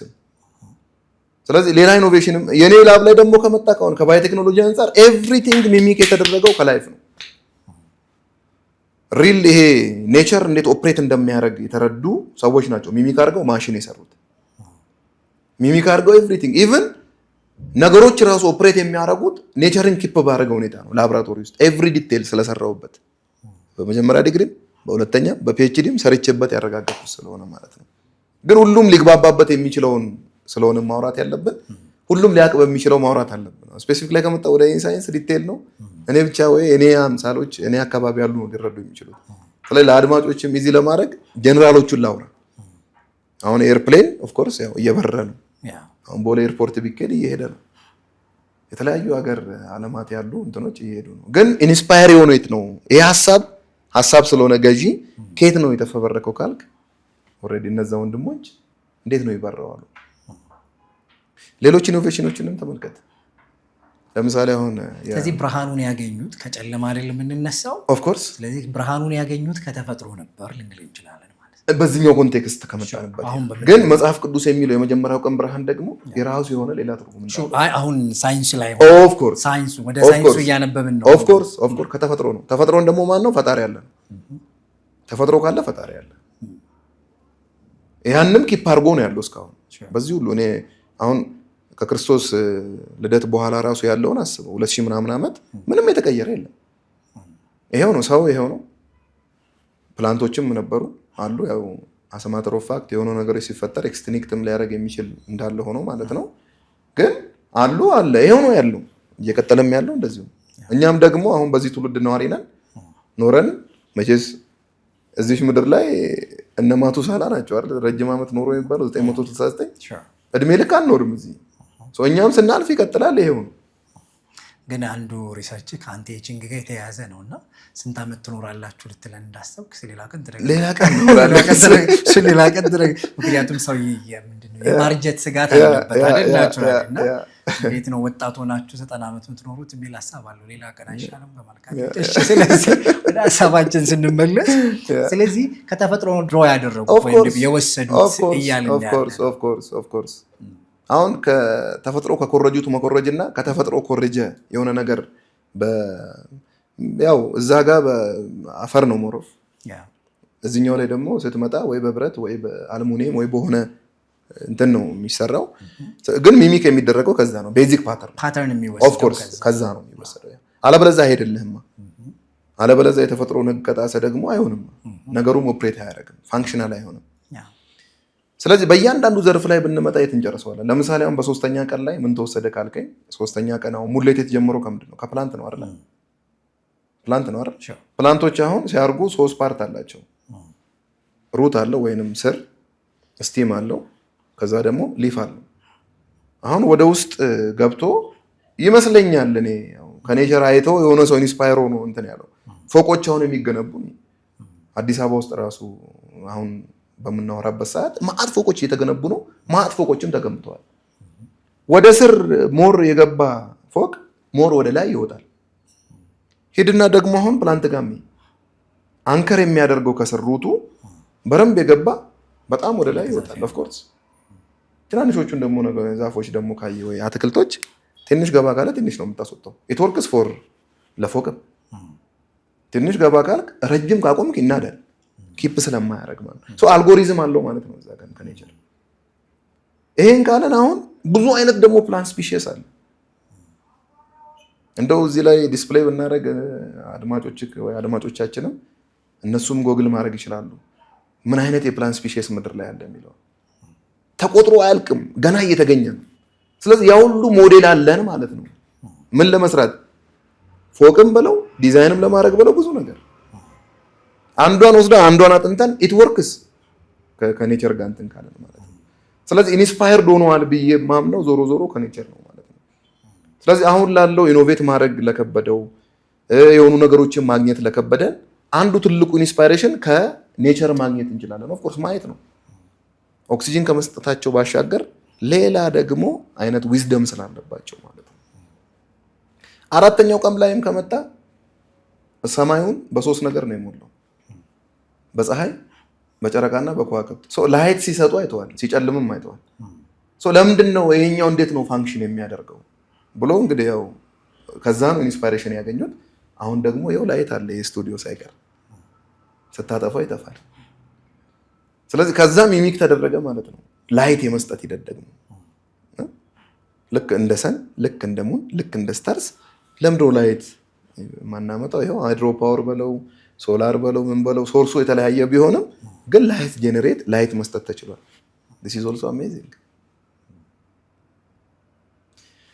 አምስተኛው ቀን ላይም ቅድም እንዳነሳው ለመግቢያ ላይ ከወፎችና ከዳክስ ወይ ደግሞ ከውሃ ላይም ከሚሄዱ ውስጥም ደግሞ ሰርጉደው ከሚገቡ ፊሾች አሁን ብዙ ቴክኖሎጂ አሜሪካም ኤዥያም እየሰራች ነው ማጥናት ነው ኔቸር እንዴት ነው ከዛ ወደዚህ መገልበጡ ያው ወይ ዲናሞ ወይ እዛ አካባቢ ያሉ ኤክስፐርት ስላልሆንኩኝ ማላቀውም ነገር ውስጥ የገባኝን ነው ማውራት የምፈልገው ገብቼ እንትን ማለት አልፈልግም ግን ቤዚክ ፕሪንሲፕሉ ግን ይገባኛል ሰውም ስለሆነ ያ ካፓሲቲም ስለተሰጠን ማለት ነው ስለዚህ እንዴት ነው የሚንሳፈፈው ቦያንሲው እንዴት ነው የሚለውን ከሷ ተጠንቶ አሁን ማት በመርከብ በምን ብዙ በታሪክ የምናውቃቸው ራስ ትላልቅ መርከቦች ሰርጓጅም ከሆነ እንዴት ነው የሚሰረግደው አለ ኔቸር ላይ ሰጥቶናል ጋድ በጣም የእውነት ጄነረስ ነው ብዙ ሰው እንኳን ዕውቀቱን ብዙ ነገር እኮ ይደበቃል ጋድ ሁሉን ነገር ነው የሰጠን በዚህም ራሱ ነው ይገርመኛል ይሄ ፈጣሪ ምንም ነገር የከለከለን ነገር የለም ኤቭሪቲንግ እኮ ነው ፓተርን ውሰድ ይኸው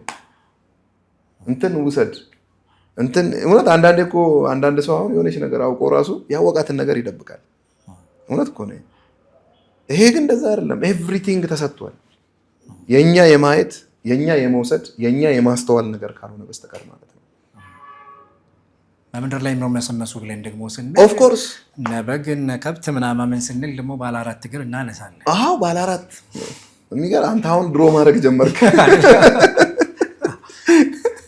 ባለ 4 ነገር እናስባለን ማለት ነው ኦፍ ኮርስ አሁን ባለ 4 ደግሞ ካየው ባላንስ ነው ባለ 2ም ደግሞ አሉ በሁለት ላይ የሚሄዱ አለ ፓተርኑ ከዛ ነው የሚገኘው እንደውም የሆነ ባለፈው ካሜራ እየሰማው ዶሮ ነች መሰለኝና ወደ ላይ እንትኗ እንደፈለገ እንትንያ እንዲህ ብትላት ይሄ ባላንስ ያደርጋል ነው ጫፉ ላይ አለ ሜቢ ካሜራማኑ ሊያግዘን ይችላልና ያን ድሮ ያደረጉት ከዶሮ ነው አሁን እንደዚህ አይነት ነገር ተፈጥሯል ለካሜራ ራሱ የዶሮ ካያሃት ጫፏ በፈለገ እንትን ያልካት ይሄ ጫፏ ስቴብል ነው ጫፏ ላይ እንዳይፈጠር ማለት ጭንቅላቷ ፍለግት ላይ ያለው እዚህ ጋር ግን በረም በያወዛወስካት ነው እቺኛዋ እንትን አትልም ከዛኛው አሁን ወስደው አይነት ነገር የሚል ሰምቻለሁ ከዶሮ ራሱ ጥበብ ይወጣ ነው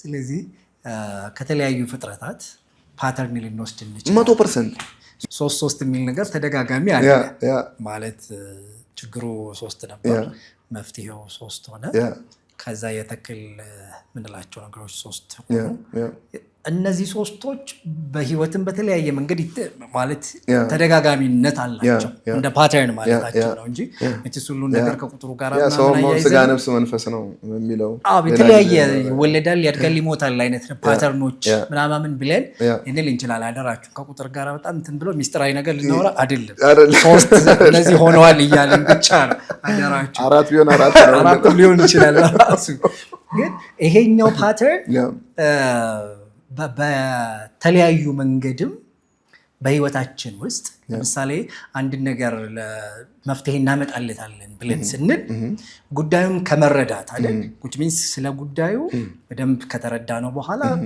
የመፍትሄ የሚባል ብርሃን ማግኘት አለብን ስለ ጉዳዩ አይደል ከዛ የመፍትሄ የሚባለውን ብርሃን ካየን በኋላ ነው ለነገሮቹም ቅርጽ የምንሰጠው ከዛ ከቅርጽ በኋላ ነው እዛ ውስጥ ደግሞ ምን ይሁኑ የሚለውን ወደ እሱ እንደርደር ኦፍ ኮርስ በጣም ትክክል ቴንክ ዩ ሶ ማች ስለዚህ አሁን ካልከው ጋርም ለመጨረስ የስድስተኛውን ቀን ላይ ደግሞ ያው እንዳልከው ባለ 4 እግር 4 የመኪናም አሁን መጨረሻ ላይ ደግሞ አሁን ያለንበት ሲዝን በብዛት አሁን የሚወሩ አሉ የኤአይ ሮቦቲክስ በጣም አሁን ሪቮሉሽነሪ ልክ ይሄ ኢንዱስትሪያል እንትን ላይ ዓለምን እንዳለ አሁን ደግሞ ይሄኛው ነው በጣም እና ሞስት ፕሮባብሊ የመጨረሻው ይመስለኛል ምክንያቱም አሁን ሁሉም ተኮርጇል እንግዲህ ኩረጃ ነው የሚኮረጀው ከተፈጥሮ ነው ተፈጥሮ ደግሞ የእግዚአብሔር ነው እኛም የእግዚአብሔር ነን ያው ኢኖቬሽኑም እኮ የእግዚአብሔር ነው ወደድንም ጠላንም ከዛ አንወጣም በመልካችን እንደ አምሳላችንም ውስጥ አንዱ ልናነሳ የምንችለው ነገር ኦፍ ኮርስ ሰው የእግዚአብሔር አምሳል ነው ብለን ስንል ክሬቲቪቲ የመፍጠር አይነት ነገር ማለት የእግዚአብሔር ፈጣሪነትና የሰው ፈጣሪነት የተለያየ በጣም ይለያያል እዚህ ጋር በጣም አስመረን መናገር አለብን ሌላ ቢስኮት እንዳይደረግ የእግዚአብሔር ፈጣሪነት ከምንም ነገር ነው የፈጠረው እንደውም በሂብሩ አንድ የሚጠቀሙት ቃል አለ ነገረ መለኮት የሚያስተምሩ ሰዎች ኤክስ ነሂሎ የሚሉት ቃል አውት ኦፍ ነቲንግ ከምንም ነገር ነው እግዚአብሔር የፈጠረው የሰው ፈጣሪነት ግን ከእግዚአብሔር ባህሪ ማለት በመልካችን እንደ አምሳላችን ከመያያዙ ጋር ተያይዞ ከእግዚአብሔር የተካፈልነው አንዱ ባህሪ የመፍጠር ነው የኛ ፈጣሪነት ግን ከሱ ፍጥረት በመነሳት ያለ ፈጣሪነት ነውና ይሄንን ባህሪ ተካፍለናል ብሎ ማሰብ በጣም ጥሩ ይመስላል ኦፍ ኮርስ ምክንያቱም የእግዚአብሔር ላይክነስን ማለት ምን ማለት ነው አንዱ ውስጥ ይሄ ነገር ስላለ እግዚአብሔር መልካም ነው ማለት ከእግዚአብሔር ባህሪ ተካፍለናል ፍቅር ነው ምናምን መለኮት አንሆንም ወደፊትም አንሆንም። እሱ አይነት ሱት ሀሳቦች አሉና አሁንም ሰው ነን፣ ነገም ሰው ነው የምንሆነው፣ ወደፊትም ሰው ነው፣ ወዴትም አናድግም ከሰውነት።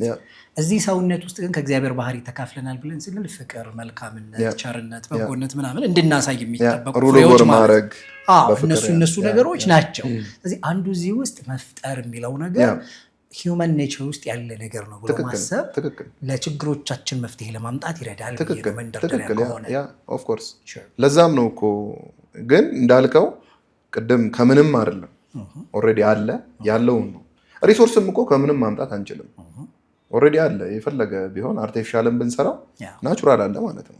ከናቹራሉ ነው የምንቀዳው። ይህንም አሁን የኮፒ ፕሮሰስ እንደነገርኩ አሁን ከስነ ህንፃ እንግዲህ ከፕላንት ጋር ማገናኘት ይችላል። አራተኛው ቀን ብርሃን እንግዲህ የተለያዩ ላይት በልቦች አምፖልም ብዙ ነገር አለ። ከዛ አምስተኛ ቀን ደግሞ የመርከብ ምናምን ዲቴል ነው ባይዘው። ከዚህም ያልፋል ፍጥረት ከገባንበት። ያው ለአሁን የመጀመሪያ ኢንተርቪው እንደ መንደርደሪያ ነው እያወራን ያለ ነው። አምስተኛ ቀንም ላይ እንደዛው በርድስ ያው ኦልሬዲ አውርተዋል። እነሱም ሁለት ወንድማማቾች ኢንስፓየር ነው ከዚህ ነው ብለው እንግዲህ እግዚአብሔር ይባርካቸው። ግን አንዳንዴ ጥሩ ነው ዊዝደም ኬት እኔ አሁን አወራለሁ። ዊዝደምን ያገኘህበት ሶርስ ሃም ብሎ ነው ማውራት ጥሩ ነው። ቢኮዝ ዝም ብሎ ኬትም አይመጣም።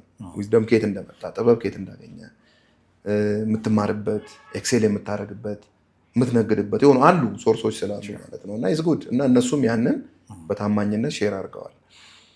ስድስተኛው ቀን ላይ ከሰውነት ፍጥረት አሁን ሰው ጋር ነው ያለው ላይ አሁን የመጨረሻው አሁን የፕሌኑም እነዛም እኮ ገና ነው እንትናቸው አሁን ኢቭን አሁን ካገኘ በኋላም ደግሞ ኒው እንትንም ማምጣት ትችላለህ። ቤዚክ እንትኑን ከዛ ተወስድና ማሻሻል ምናምን ትችላለህ። ነሰሰርሊ እንትኑ ግን ቤዚክ ብሉፕሪንቱ ፋንዳሜንታል እንትኑን የምታገኘው ከኔቸር ነው። 100% እርግጠኛ ሆኜ ነው 100% ነው 90-50 ምናምን ሳይሆን 100% ረንድ ይያዝ። ግን ከዛ ላይ ደግሞ ያው እዛው እየለዋወቅ ምን እያረክ ምናምን ነገር ኢት ወርክስ። አሁን ሰው ላይ ነው በቃ አሁን የመጨረሻው ዘመንም የኮፒ የኢኖቬሽን ተብሎ ያለው ሰው ላይ ነው። ከሰው አንግል ነው ማለት ነው። አሁን ሰውን መፍጠር ሳይሆን እንደተባለው አሁን ኤአይ ወይ ደግሞ አርቲፊሻል ኢንተለጀንስ ወይንም ደግሞ ሰው ሰራሽ አስተውሎት። አሁን እግዚአብሔር ሰራሹ አለ እኛ እግዚአብሔር ሰራሹ ነው ሰው ሰራሹንም እየፈጠረ ያለው። እግዚአብሔር ሰራሹ አስተዋይ ሰው ሰራሽ አስተውሎት ኮፒ ማድረግ ስለሆነ ባይዘው ይሄ ለብዙ ገና እያደጉ ያሉ ኢትዮጵያ ውስጥ ላሉ ወጣቶች እርግጠኛ ነኝ ማለት እንደ ብርሃንም ያገልግላቸው። አንዱ እውቀት ኬት ይገኛል፣ ዊዝደም ኬት ይገኛል። በጣም ኮምፕሊኬትድም እንዳይመስለናል። እኛም በእግዚአብሔር አምሳል ነው የተፈጠርነው፣ በሌላ አይደለም። በሆነ ነገር አልፈጠረንም። ፈረንጆቹ ጋር ነው ነጮቹ ጋር ብቻ ነው አይ እነንትና ጋር ብቻ ነው የሚለውም አይደለም መያዝ ያለበት።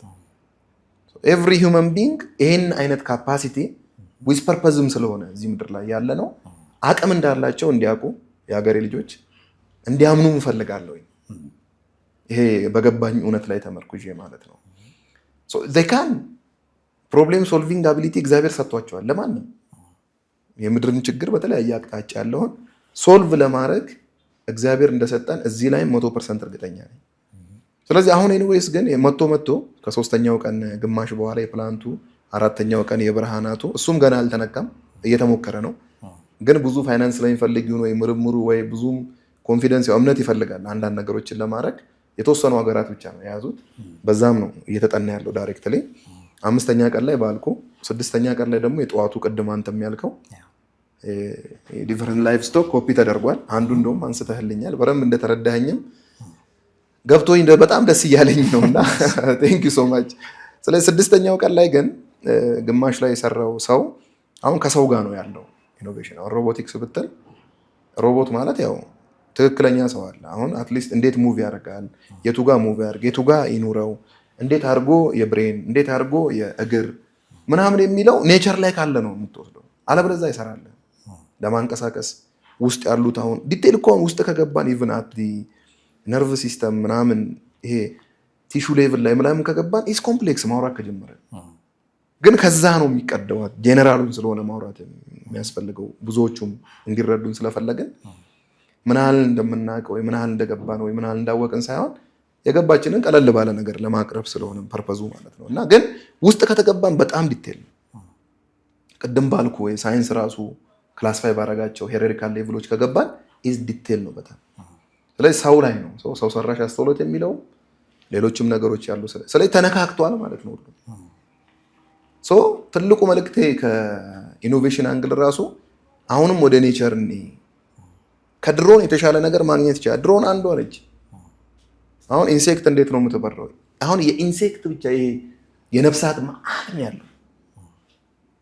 ከበረሮ መውሰድ ይቻላል፣ ከሆነ ነገር መውሰድ ይቻላል።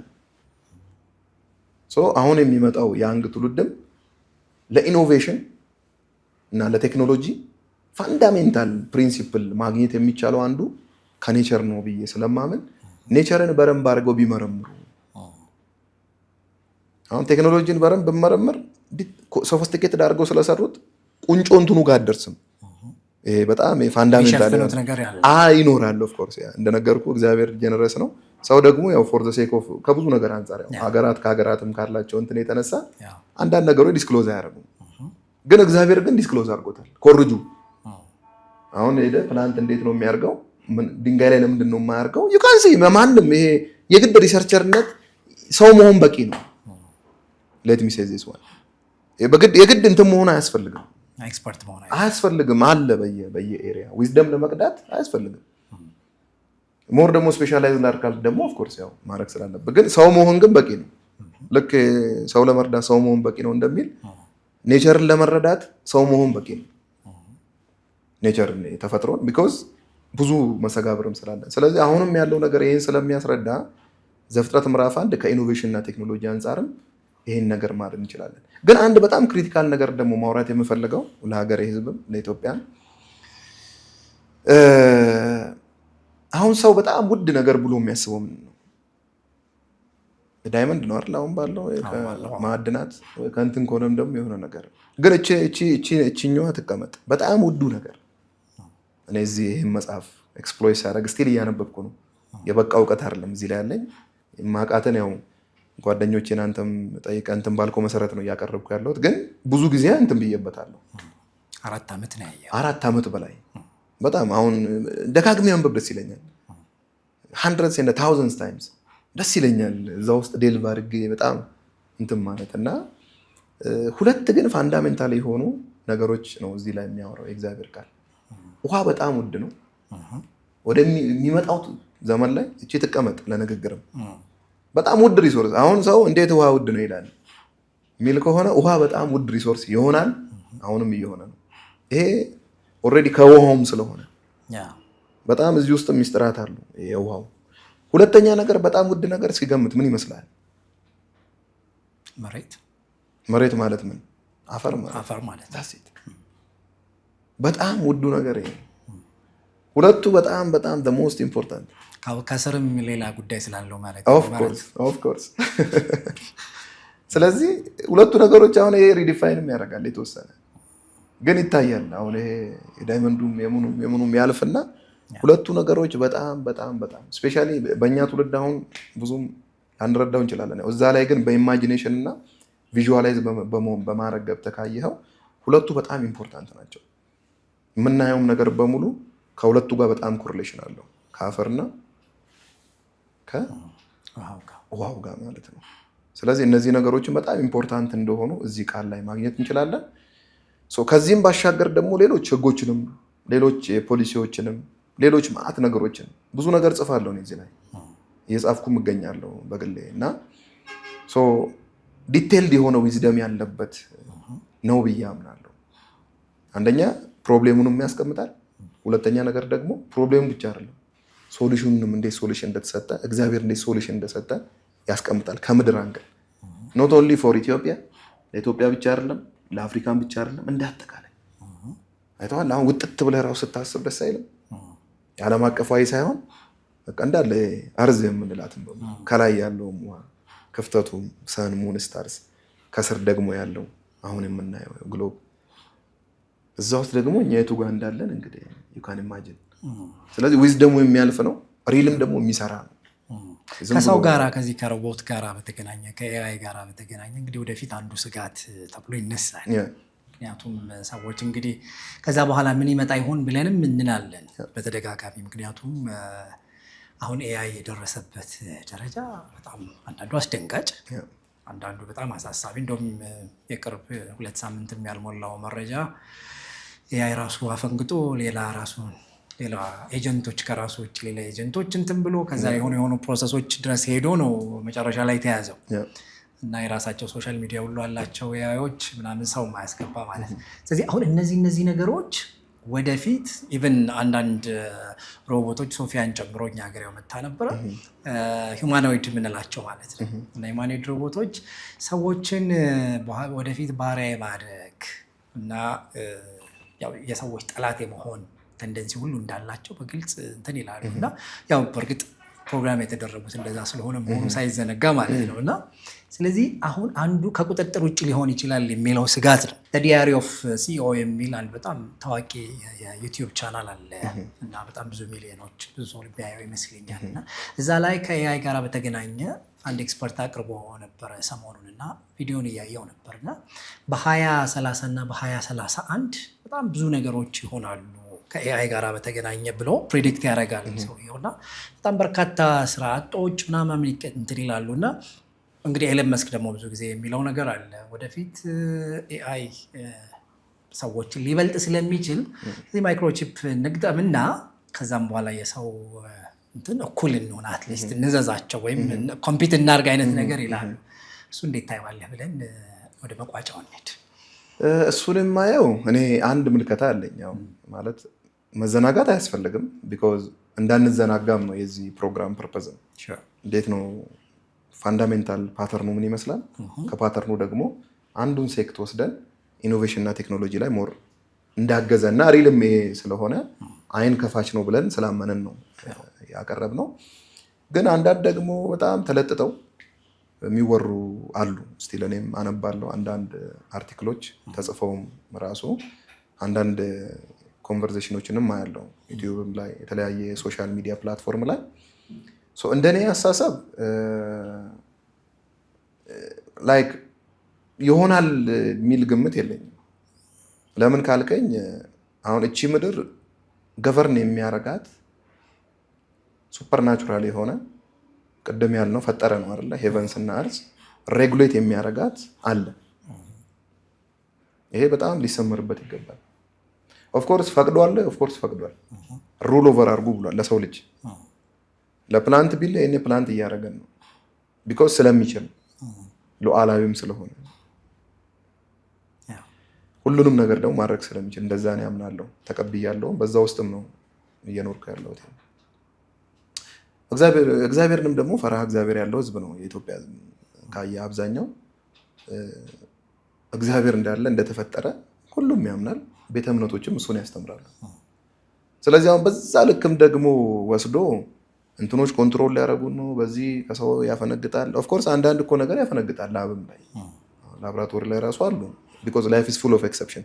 ያ ማለት ግን ትልቁን ፒክቸር ኮንትሮል ያደርገዋል ማለት አይደለም። ስለዚህ እንደኔ እስከ ወደፊትም እየመራ የሚቀጥለው የሰው ልጅ ምድር ለሱም ስለሆነ በኪዳን የሰጠችው ሩል ኦቨር የተባለው ሰው የኛ ማለት ነው ያር ሂውመን የተፈጠረው ሰው ኦፍ ኮርስ። እነዛን ግን ተመርኩዞ ቅድም ባልኩ አሁን ከራሱ እየኮረጀ ነው ሰው ራሱን ከርጆ እንዲያግዘው ማለት ነው።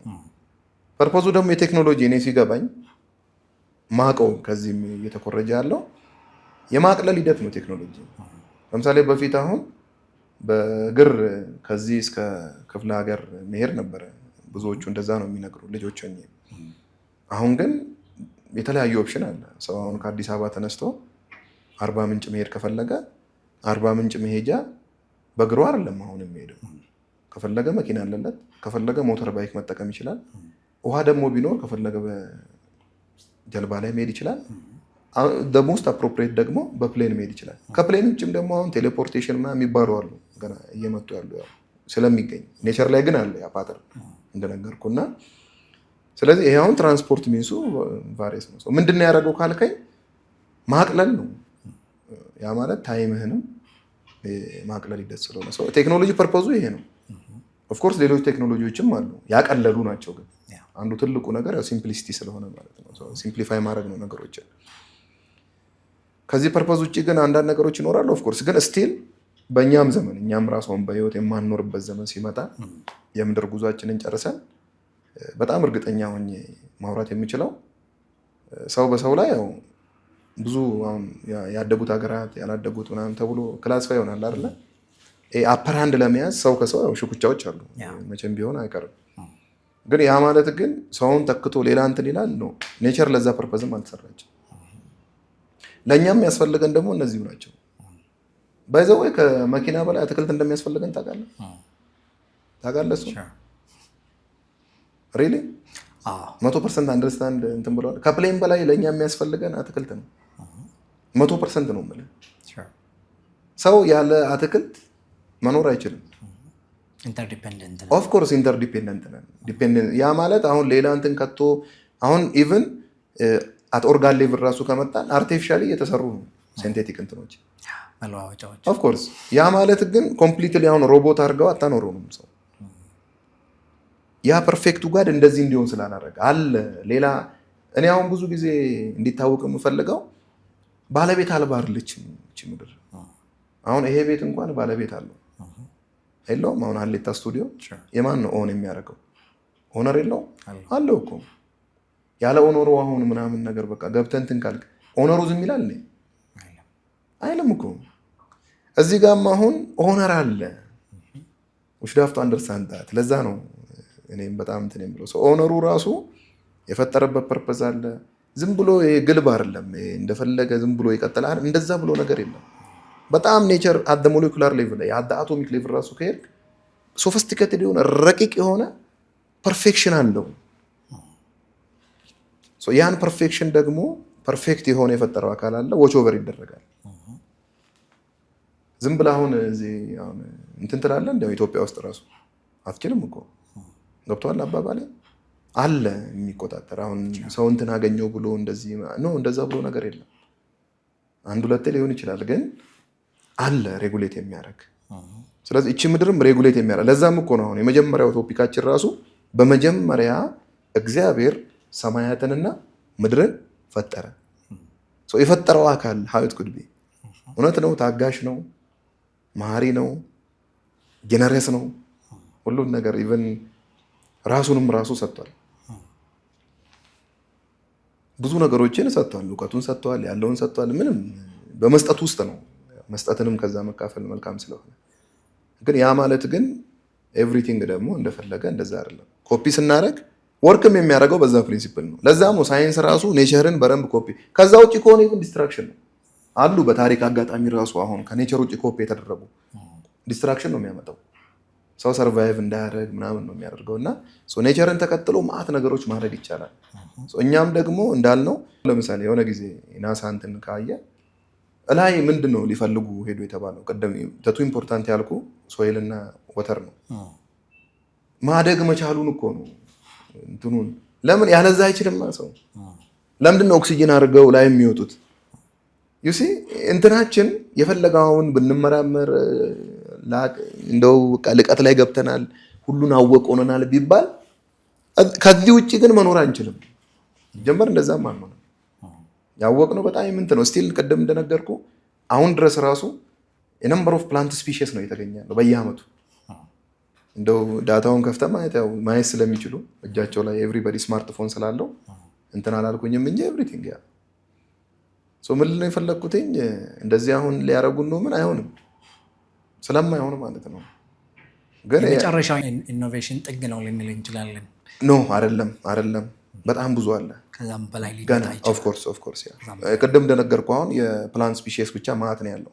ሜቢ አንዱ የፕላንት ሞዴል ነው የተወሰነው እንትን ማለት ነው። የዚህ የመጨረሻው እንግዲህ ዓለም ከዚህ በኋላ ምን አይነት ኢኖቬሽን ልታስተናግድ ትችላለች ተብሎ ሲነሳ እንግዲህ አሁን የኤአይ ፓወርድ የሆኑ ወይም ሂውማኖይድ ሮቦቶች እዚህ ድረስ ከደረሱ ነገ ምን ይመጣል አይነት ደግሞ ነገ ምን ይፈጠር ይሆን አይነት አለ አይደል? እንደሱ አይነት ምንድነው ኪዩሪዮሲቲዎች አሉ ሁሌም ቢሆን ምን ይሆን የሚፈጠረው አይነት ነገር እና ዘፍጥረት ላይ እንግዲህ የመጨረሻው ፍጥረት ሰው ነው እንላለን። ከሁማኒቲ ኤርፖርት በኋላ ሌላ ነገር አይፈጠርም ልንል እንችላለን ወይ? እሱ ላይ ሆነን ብዬ ነው። ያው ማረፍ ነው እንግዲህ ማረፍ ነው። ከዛ አረፍ ስለሚል ከዛ በኋላ ምንም የለም። ያው ሰው ልጅ ለረፍቱ እኮ ነው እየሰራም ያለው። አሁን እኮ ካየ አብዛኛው ነገር ለረፍት ነው የሚሰራቸው ስራዎች፣ ያው ረፍት ነው ሊሆን ይችላል። ያው አረፈ ስለሚል ማረፊያ ነው። አሁን ብዙ ነገር ያው አሁን ይሄ ራሱ እኮ የተሰራው ለማረፍ ነው እንጂ ሌላ ነገር ሊሆን ይችላል ብዬ አልገምትም። በጣም ነው የምናመሰግነው። ምናልባት በፓተርን ደረጃ ሶስቱ ላይ ማጠቃለያ እንስጥባቸው። ሶስት ዋና ዋና ችግሮች ታዩ።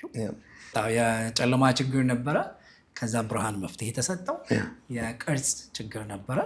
ስለዚህ ቅርጾቹ የሆነ ቅርጽ ተሰጥቶታል። ቅርጹ ምን አይነት ነው? የዲፔንደንስ የተለያዩ ሞዴሎች አሉ ስላልከን ማለት ነው።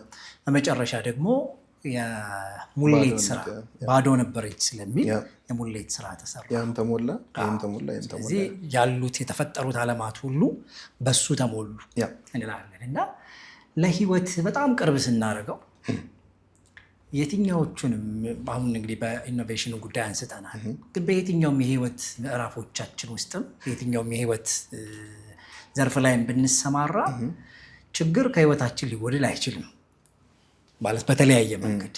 ስለዚህ ያው የችግር አይነቱ ብዙ ስለሆነ ማለት ነው።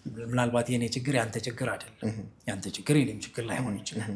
ግን በተለያየ ችግር ውስጥ ስናልፍ ለችግራችን መጀመሪያ ማግኘት ያለብን ብርሃን ይመስለኛል። ችግሩን መጀመሪያ መረዳት ነው የሚቀድመው ለመፍትሄ ከመደርደር በፊት። ከዛም በኋላ ለጉዳዩ ደግሞ ቅርጽ መስጠት አይደል? ቅርጽ መስጠት ብለን ስንል ሰምሃው የመፍትሄ ሀሳቦችን ማምጣት ማለት ሊሆን ይችላል። ከዛም በኋላ ደግሞ የመፍትሄ ሀሳቦችን ደግሞ ወደ መሬት ማውረድ አይደል? እንደዛ በሚል ፓተርን የመጨረሻ ማጠቃለያ ያስጣል። የመጨረሻ ማጠቃለያ ያው ሞር ፎከስ ያደረግ ነው እንግዲህ የእግዚአብሔር ቃል ላይ ስለሆነ እኔ ብዙ አሁን ባለሁበት እድሜ ኦፍኮርስ ያንግ ነኝ፣ የተወሰኑ ነገሮችን ለማየት ጥሪ ያለውኝ ካለኝ ግን ያው መጽሐፍ ቅዱስ በጣም ብዙ ጥበብ ያለበት መጽሐፍ ነው። ለሰው ልጅ የሚሆን ሰዎችን ሊያድን ሳልቬሽንን ሊያመጣ የሚችል ከመዳን አንግል፣ ከብርሃን አንግል፣ ከእውቀት አንግል የተለያዩ ብቻ ዘርፈ ብዙ የሆኑ ስታርቲንግ ፍሮም ይሄ ከብሉይም እስከ አዲስ ብንሄድ ለሪሊጂየስ ሰዎች ብቻ ባንተው ሳይንቲስቶችም ቢያነቡት ገብቶሃል። ይሄ ሌላውን ቢያነበው አንተን በአንተ ሁኔታ ማናገር የሚችል ስለሆነ እኔ ያየሁት መጽሐፍ ቅዱስ ትልቁ ዩኒክ የሆነብኝ ስቲል በጣም የምገረምበት መጽሐፍ ስለሆነ አሁን ብዙ የሚገርሙ መጽሐፍቶች እኮ አሉ ምድር ላይ ብዙ አይነት መጽሐፍቶች አሉ። የነምበር ኦፍ ቡክስ አዳይር የተወሰኑትን አይቻለሁኝ። ይሄ ግን ይለይብኛል። አንደኛ ከየት ነው የመጣ ነው? ወዴት ነው የምንሄደው? ለምንድን ነው የተፈጠር ነው? አሁን ራሱ ያልነው እንግዲህ ምዕራፍ 1 ላይ ብቻ አስበው። አሁን ዘፍጥረት ወደ 50 ምዕራፍ አለ። 49ኙን ጥሩ አንዷ ምዕራፍ ላይ ስቲል ይሄ እኮ አላለቀም። አሁን ጊዜ እየገደበን ነው እንጂ ብንገባበት ደግሞ አሁን የመጀመሪያው ቀን ችግሮቹን ራሱ ማውራት ኢቴክስ በጣም ብዙ እንትን ዲቴል እየፈታታን ብንገባ ለሌላ የምፈልገው ምንድን ነው ቢነበብ አንድ ሪሶርስ ስለሆነ ማለት ነው።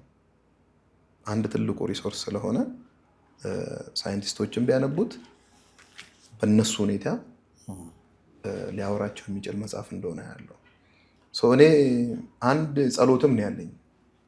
የእውነቴን ነው የምልህ እና ያው ሰው መቼስ ከዚች ምድር ላይ መሄዳችን አይቀርም። ስለሄዱ እስካሁንም አብረውን የነበሩ ይሄዳሉ። ይሄም እውነታ እዛ ውስጥ አለ።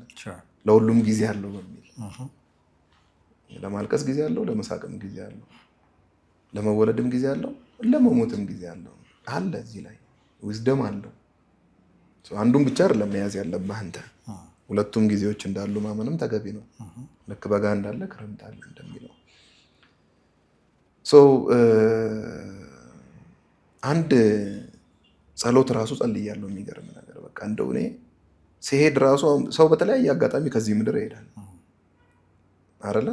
ከዚህ ምድር ያው ፊዚካሊ ኤግዚስት የሚያደርግበት ነገር እንትን ይላል። እና እውነት መጽሐፍ ቅዱስ እያነበብኩ ብዬ አውቃለሁ።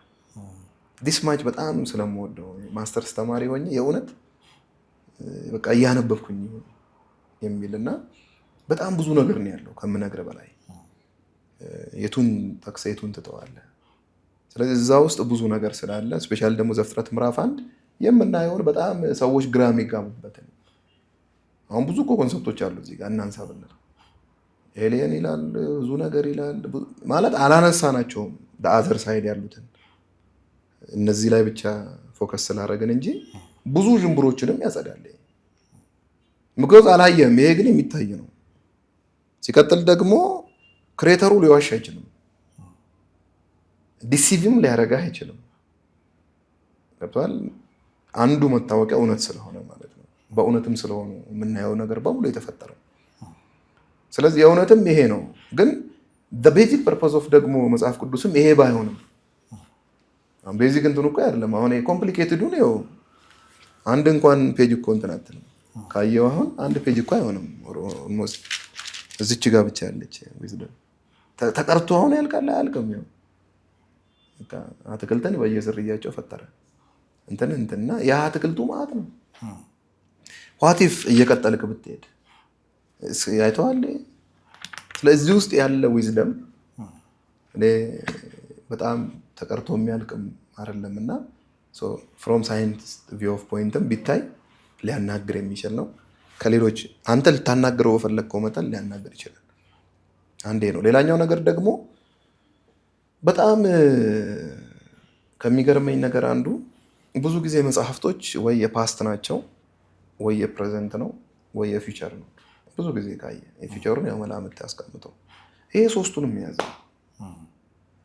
ሰው ፓስቱንም ከፈለገ ፕሬዘንቱንም ከፈለገ ፊውቸሪቲንም የእርዝም እኛም ፊውቸሪቲን እኮ አላነበብንም። ሞሮፍ ያው ፕሮብሌም እና ሶሉሽኑን ብቻ ስለሆነ እንጂና ዘርፈ ብዙ ነገር ማለት ይቻላል። እና ላስተላልፍ የምፈልገው አት ዘ ኤንድ ለዚህኛው ላስት በት ኖት ሊስት ይሄ ነገር ቢሆን ጥሩ ነው ብዬ አምናለሁ። ያው ልክህንም ታውቃለህ።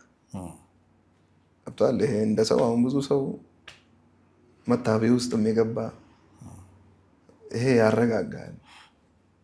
ሰውን ከምድር አፈር አበጀው ሲል አፈር መሆንን አውቀህ ትኖራለህ። አፈር መሆንን ደግሞ አይ እንዲህ አልገባኝም እንኳን ካልክ አፈር መሆን በብዙ አቅጣጫ ወጣ ብትል አይንህን መክፈት ነው፣ አሁን ቅድም እንዳልኩ። ስለዚህ ረጋ ብለህ ሀምብል እንድትሆን ለሰው ልጆች እንድትኖር የሰው ነገር እንትን እንዲለ ሰውን ራሱ እንድትወድ ያደርግሃል። መጽሐፍ ሰውን እንድትወድ ያደርግሃል። የእውነት የሚጠሏችሁን ውደዱ የሚል ብቸኛ መጽሐፍ ይሄ ነው። ማለት እኔ አሁን ሌላ መጽሐፍ ሰው የጻፈው ምናምን ነገር ካየ እንደዛ አይደለም። ስለዚህ እዚህኛው ጋር ዊዝደም አለ። እኔም አንድ አሁን ቅድም መግቢያ ላይ እንዳስተዋወቀኝ ከብዙዎቹ አላቅም ያን ስቶሪ መስራቴ ሲምፕሊ እኔ አሁንም ሊቭ እያረኩኝ ነው። ለስፔሻል ፐርፐዝ ብዬ እዚህ ጋር መጥቼ ምናምን አይደለም፣ ከምኖረው ውስጥ ነው አክቹዋሊ ኢምፓርትም ወይ ደግሞ ያው ከሆነ በሚል አንድ ሁለት ሰውም ሶስት ሰውም ተማረበት ብለን ካሰብን እና ሀምብል እየሆነን ብንቀጥል። ግን ከዚህ ባሻገር ደግሞ ለወጣቱ ወጣትም ስለሆንኩኝ አንተም ወጣት ስለሆንክ ማስተላለፍ ፈልገው አብዛኛውም የኢትዮጵያ ሕዝብ ወጣት ስለሆነ ከሁሉም ነገር በላይ ያው የጥበብ መጀመሪያ እግዚአብሔርን መፍራት ነው። እግዚአብሔርን መፍራት ማለት ብዙ ጊዜ ሰው ሚስ ኢንተርፕሬት ያደርገዋል። መንቀጥቀጥ ምናምን እንደዛ አይደለም። በቃ የሆነ እንትን ማለት አይደለም። እግዚአብሔርን መፍራት ማለት ለምሳሌ ወጣት ቤተሰቡን ሲያከብር ብዙ ዋጋ ከፍሎብናል። ቤተሰብ፣ እናት፣ አባት። ሀገርህን መውደድ እግዚአብሔርን መፍራት ነው። ገብቶሃል? ሰውን መውደድ እግዚአብሔርን መፍራት ነው። እና በእንደዚህ አይነት ኮንቴክስት ብንረዳው እና ግን የጥበብ ሁሉ መጀመሪያ እግዚአብሔርን መፍራት ነው። እሱ ያለውን ማድረግ ስለሆነ ማለት ነው። ሁለተኛ ነገር ቴክኖሎጂ ላይ በጣም ቢነቁ። አሁን የአንዱ ራሱ ቅድም ያደረግነው እሱ ነው። ቴክኖሎጂ ከየት እንደሚገኝ ቴክኖሎጂ ምን እንደሆነ የገባችንን ማለት ነው። እና ቴክኖሎጂ ላይ ሞር ቢነቃ ኮፒ ብናደረግ ቶሎ ኔቸር ብዙ ስላላት ከዋሊያ ኮፒ የምታደረገዋል። አሁን ዋሊያ ኢትዮጵያ ውስጥ ብቻ የምትገኝ ቀይ ቀበሮም እንደዛ እና ከእሷ አሁን አለ እሷ ብቻ ፓተርን እሷ ውስጥ የተቀመጠ ሌሎችም እንደዛው። ስለዚህ ከነሱ ፓተርን እየወሰድን ቶይም ብትል ምን ብትል ኮፒ አድርጋ ነው የሚሰራው። ሰው ከኔቸር ጋር ያለው ስለሆነ ማለት ነው። ቴክኖሎጂ ላይ በጣም ብንነቃ ይሄ በጣም ሁለተኛው መልእክቴ ነው። ስለዚህ ይሄን ለማለት ነው የምፈልገው። በስተመጨረሻም ደግሞ ሪሊ በጣም ማመስገን ፈልጋለሁ ሀሌታ በዚህ ሁኔታ እንግዲህ እንድታቀርብ በሚል እንግዳ አድርጋችሁ ስላገበዛችሁኝ ኢዮብም በጣም ከልብ የሆነ ምስጋና ላቀርብ ፈልጋለሁኝ። ስለዚህ ይሄን ይመስላል። ያው የምናውቀውን ሼር እያደረግን እንግዲህ እንቀጥላለን። በጣም ነው የማመሰግነው ረዳት ፕሮፌሰር አሸናፊ ሚደቅሳ። እስካሁን ምናልባት አሹ ዶክተር ምናምን ካልኩ ታገሱኝ። በጣም ነው የምናመሰግነው በእውነት ስለሰጠህን በርካታ ጥሩ ሀሳቦች፣ አይንገላጭ ሀሳቦች ናቸው ብዬ አስባለሁ። ቆም ብሎ ለማሰብ ይረዳል እና ቆም ብለን አስበን ቀጣይ ያሉ ነገሮችን ለማሰብ ከዛም በኋላ እንዴት ነው የምንሄድባቸው ብሎ የራስን እርምጃ ለመወሰን እና ቆም ብሎ ደግሞ አካባቢን ለመቃኘት ከተፈጥሮ ብዙ የምንማረው ነገር አለ ብሎ ማሰብ ጥሩ ይመስለኛል። ለማንኛውም ሀሳቦቻችን እነዚህ ነበሩ። እናንተንም ሀሳብ ብናቅ ደስ ይለናል። እንግዲህ በሌላ ጊዜ ደግሞ ስንገናኝ ሌሎች በርካታ ሀሳቦች አሉት። ጥናቱን የሰራው ወደ ምግብም አካባቢ ሄዷል እና ለማንኛውም የትኛውን ምግብ ስንመገብ ነው ፊታችን 60 ሆነን የ20 የሚሆነው እንለዋለን አይሻልም? ምክንያቱም አንቺ ኤጂንግ ጉዳይ ጋራ የተገናኘ ወይም ደግሞ ምንድነው እድሜን ማዘግየት ጥሩ ነው ማለት ሰው ለምሳሌ 60 ዓመት ሆኖ ፊታቸው ግን 20 ዓመት ሆኖ መታየት እንደማለት ነው እና ከእሱ ጋር በተገናኘ የሰራቸው ምርምሮችም አሉ እና ለማንኛውም እሱንም አይታችሁታል። በእርግጥ ወጣት ነው ግን በጣም ወጣት ሆኗል እና እሱን ተጠቅሞ ይሆን በቀጣይ እንጠይቀዋል እና እሺ እናመሰግናለን። ተመልካቾቻችን ሀሳባችሁን አጋሩን። አብራችሁን ስለነበራችሁ ብዙ ነው የምናመሰግነው። እስከዛው እንገናኛለን። ቤት መግዛት ለምትፈልጉ ደንበኞች 40% ቅድመ ክፍያ ከፍለው ቀሪውን 60% ቤቱን ሲረከቡ የሚከፍሉት ለዛውም ጫካ ፕሮጀክትና ቅንጡ ቪላ ቤቶች በሚገኙበት መገናኛ ቤሊቪው ሆቴል አጠገብ ሙሉ የአዲስ አበባን እይታ የሚያዩባቸውን ቤቶች በአጠቃላይ ክፍያ ስቱዲዮ በ2.7 ሚሊዮን ብር፣ ባለ 1 መኝታ በ4.4 ሚሊዮን ብር፣ ባለ 2 መኝታ በ6.7 ሚሊዮን ብር፣ ባለ 3 መኝታ በ8.3 ሚሊዮን ብር አማራጭ አዘጋጅተን እየጠበቅናችሁ ነው። ምን ይሄ ብቻ! የመጨረሻ እድል ደግሞ የዲፕሎማቶችና ትልቅ የንግድ እንቅስቃሴ ባሉባቸው በቡልጋሪያ አፍሪካ ህብረት አጠገብ እና ሳር ቤት አደባባይ ፊት ለፊት የንግድ ሱቆችን ከ1.7 ሚሊዮን ብር አጠቃላይ ክፍያ ጀምሮ የመኖሪያ ቤቶችን ደግሞ ከ5.4 ሚሊዮን ብር ጀምሮ ማግኘት ይችላሉ።